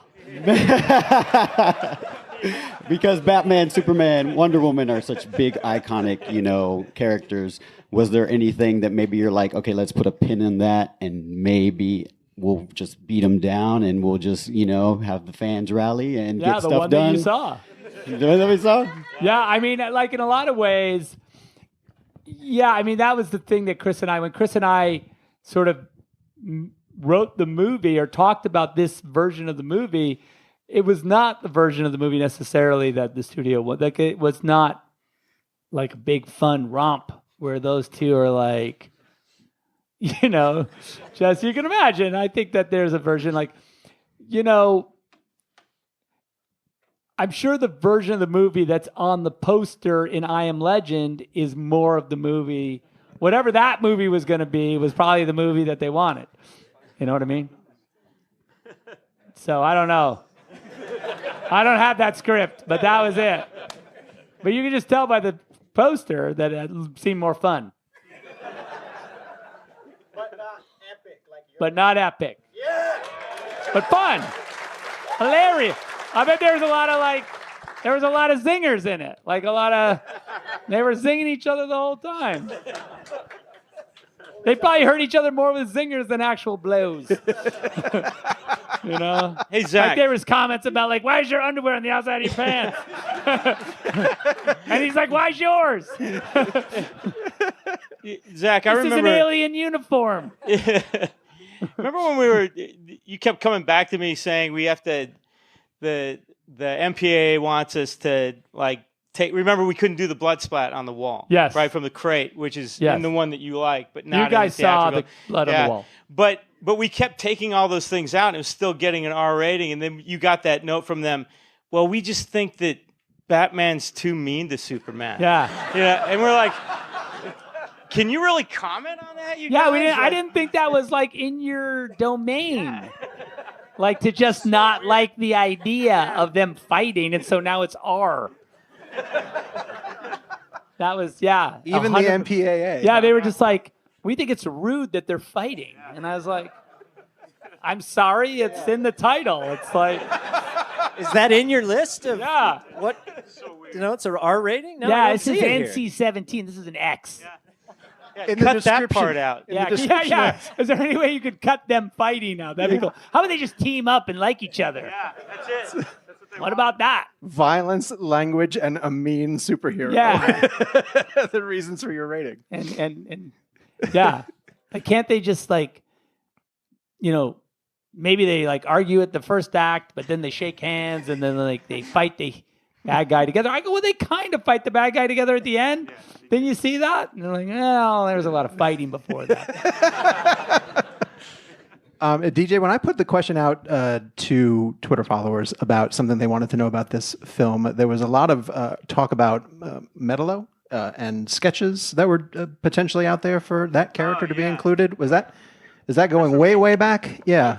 Yeah. We actually did a previs test. Remember, we actually modeled him and everything. Metallo, Whatever. Because you had a design for that, right? So we built that and had him like by the Washington Monument and that whole thing. Yeah. That didn't make it. It's another one of those things. Well, because it was a. That was Scoot's character. Yeah, originally. That's right. Yeah. That's what Scoot McNairy was yeah, gonna Scoot be. McNairy's character. Yeah. After his legs got crushed. But that was a whole Exactly, different movie. It was a completely different weirdo movie that he changed. Yeah. All right. Anything else out here? Yes, this sir right over here. Hey, they're coming. Oh, microphone. Microphone guy. Zach, thank you for all the verisimilitude you put in this movie. Great. My favorite thing about your filmography is the way you do semiotics. I know you have to communicate that to your crew, but how much and to what depth do you communicate that to your cast? Okay, in what sense? Sort of. Here's what we're doing with this scene that's a little bit beyond the surface. Oh, yeah. Well, I think in the process of making the movie, when you meet with the actors and talk about what the movie is, and the script, by the way, is always like a jumping off point, and there's always subtext in the way the script is written anyway. And then when I go through the drawings with them, there's always that next sort of layer, and then it's the discussions about what they would bring and how free they are to kind of keep digging. And I always try to encourage them to go. There's no like, I don't think, oh, that's too much. Like you're making it too complicated. Like that's not a thing. You can always, there's always, the thing about making a movie is you can always take things out. It's not like, it's easy to like, to trim back a concept or like a point of view. But it's really, you can't create that in the editorial process. You can't say, oh, it'd be cool if there was more depth to this moment. Because, that's not, it was never there. But it's easy to take it out. And so I don't mean to overshoot, but I tend to a little bit. Really? Yeah. I always feel like I've barely got enough footage. I always feel like that. Hours later. Yeah, I always feel like that. I literally am like, there's no way the scene we can make it with those small amount of shots that we have. Never is. By the way, no reshoots. So yeah. Not by us anyway.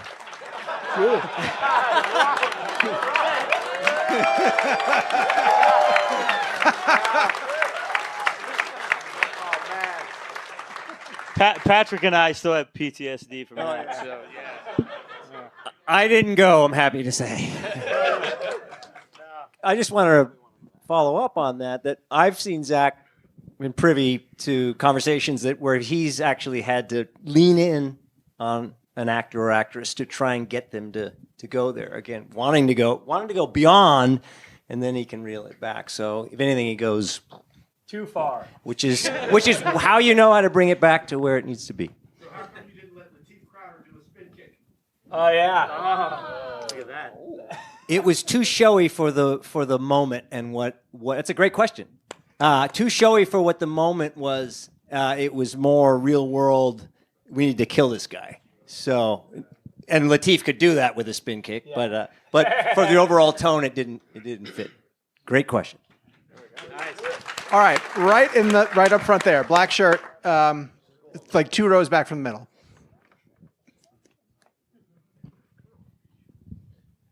This one's from Patrick Tatopoulos. I mainly know your work for stuff like Godzilla and Underworld. So what's the difference between doing stuff like monsters and doing superheroes? And superheroes? What's the difference between doing like monsters and superheroes when you have to design them? Nice. There's no difference. You need this, really? The internet needs it. So you're asking me what's the difference between that and doing a superhero movie? To me, it's the same. It's all about characters that define. They live in a world, and this world has to fit the character, and vice versa. I think one of the things I've always tried to do is to keep working on character and creatures as well as the sets for one reason, because I think they belong to the same thing, and it makes sense. There's a logic in the design, and that's why I'm always interested in projects that brings those creatures or characters. In the case of Batman, Superman, or all the characters that go around, I always have a little pass at it, and we look at it with Zack. It's not my job to necessarily design the creature, but bring some ideas on the table, and that's super important for me. I don't think I want to do films that don't have characters and creatures and things like that. This is kind of what I do. It makes the sets also very organic. You think more organically than super. Like I said, in this case, we have some very bold building. This was the Batman that Zack created. But overall, I like to bring organic into the world of the design, my design, and that's why creature fits the same way. You design the same way, you design character, you design sets. It's not that far off to me. They all blend together at the end. Yeah, because think about the difference between the sort of hard reality of the Batcave and then the super organic sort of deconstructed Wayne Manor that's like, crumbling above him, and the tomb and the overgrown like grounds, which are really not sharp and hard, but like really kind of soft and forgotten. And I think that sort of contrast is really. Look at the Batmobile. For me, it's not a car. It's like it's a creature. I always looked at it like that. That's why it's got wings. That's why it's got a chin. It's got a face, and it comes alive to me if it's something like that. I just couldn't make a car. That's why we always, the first design is always a sketch that comes out of nowhere. It's not like looking at other cars to start designing. We do the first thing, always a small, the Batmobile, I keep saying this, but the first time I met you and I went directly to a Starbucks and started to sketch the Batmobile, the first thing I did, because I felt this is where everything was for me in my world of design, is I had to create. You went to Starbucks and did that? I did. That's not the closest. I was so anxious. That was the first place I could see. It was the only place open. Yeah. So I picture you like I wanted in the to go to south a of bar. France with like a fine wine, and like you're in Starbucks. Burbank studio, man. I went to Provence and I. Yeah, so Seriously, that's the best thing I've heard. No, it's Starbucks, unfortunately. I love it, but that's the way it is. Yes. So yeah. So that's it. That's the answer. Yeah. Terrific question. Terrific question. All right, this is unfortunately going to be our last question for the day, and I'm going to go to that person right there in the middle in the white shirt with their hand up raised. Yes, that's you, right? Yeah, don't turn around. You. Stand up and a mic will come to you. Stand up and a mic will come to you. So it's kind of like a Snyderverse like related question, but like I saw Watchmen, I loved it. Casting was perfect. Casting for Justice League, Batman vs Superman, perfect. Like I don't know if you're familiar with Doomsday Clock, but I was wondering if that was like in your vision or if like what you think of it, and like was that ever gonna like come to like fruition eventually in the future? Which one was Doomsday Clock? It was like the crossover between Watchmen characters. Yeah, and, was that the DC. Jeff Johns? Yeah, Jeff comic? Johns. Yeah. Yeah, probably not.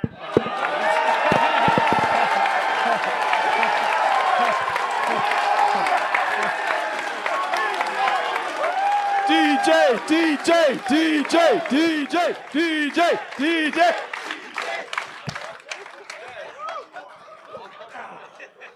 Like We I don't said, talk about that like I guy. said, probably not.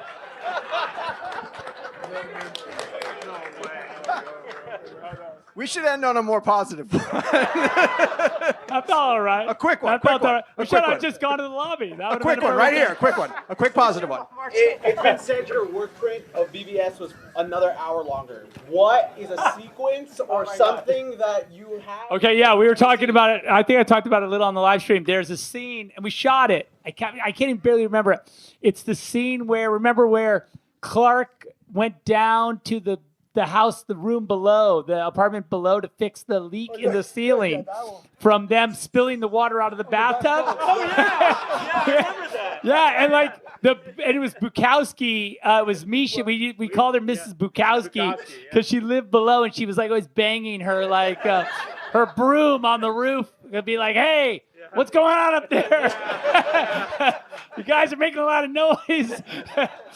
That was an hour. This whole little scene. Was an hour? No, it wasn't an hour. Well, it was like a lot of shooting. I remember. I had like, yeah. So there was Bukowski, the nosy neighbor who lived below the Lois and Clark. Who was angry that the water kept spilling out of the tub every night. Wah, wah. coming into their bedroom or whatever. No, into their bathroom. Yeah. So. All right, we have to wrap there because Not Zach is everything gonna. made it into Zach the, is gonna be signing, into the but oh my God. we got to see She turned Batman. out to be a superhero too. No, I'm just kidding. She wasn't. Dawn of Bukowski. She was nobody. We want to thank everyone for coming out to watch Batman vs Superman Ultimate you, guys. Edition. Your panel was Zack Snyder, Damon Caro, DJ Des Jardin, and Patrick Tatopoulos. Thank you Go very by the much, Trinity. everyone, for coming, and thank you on Vero for watching us as well too. Okay, you guys and are awesome. Thank you so much.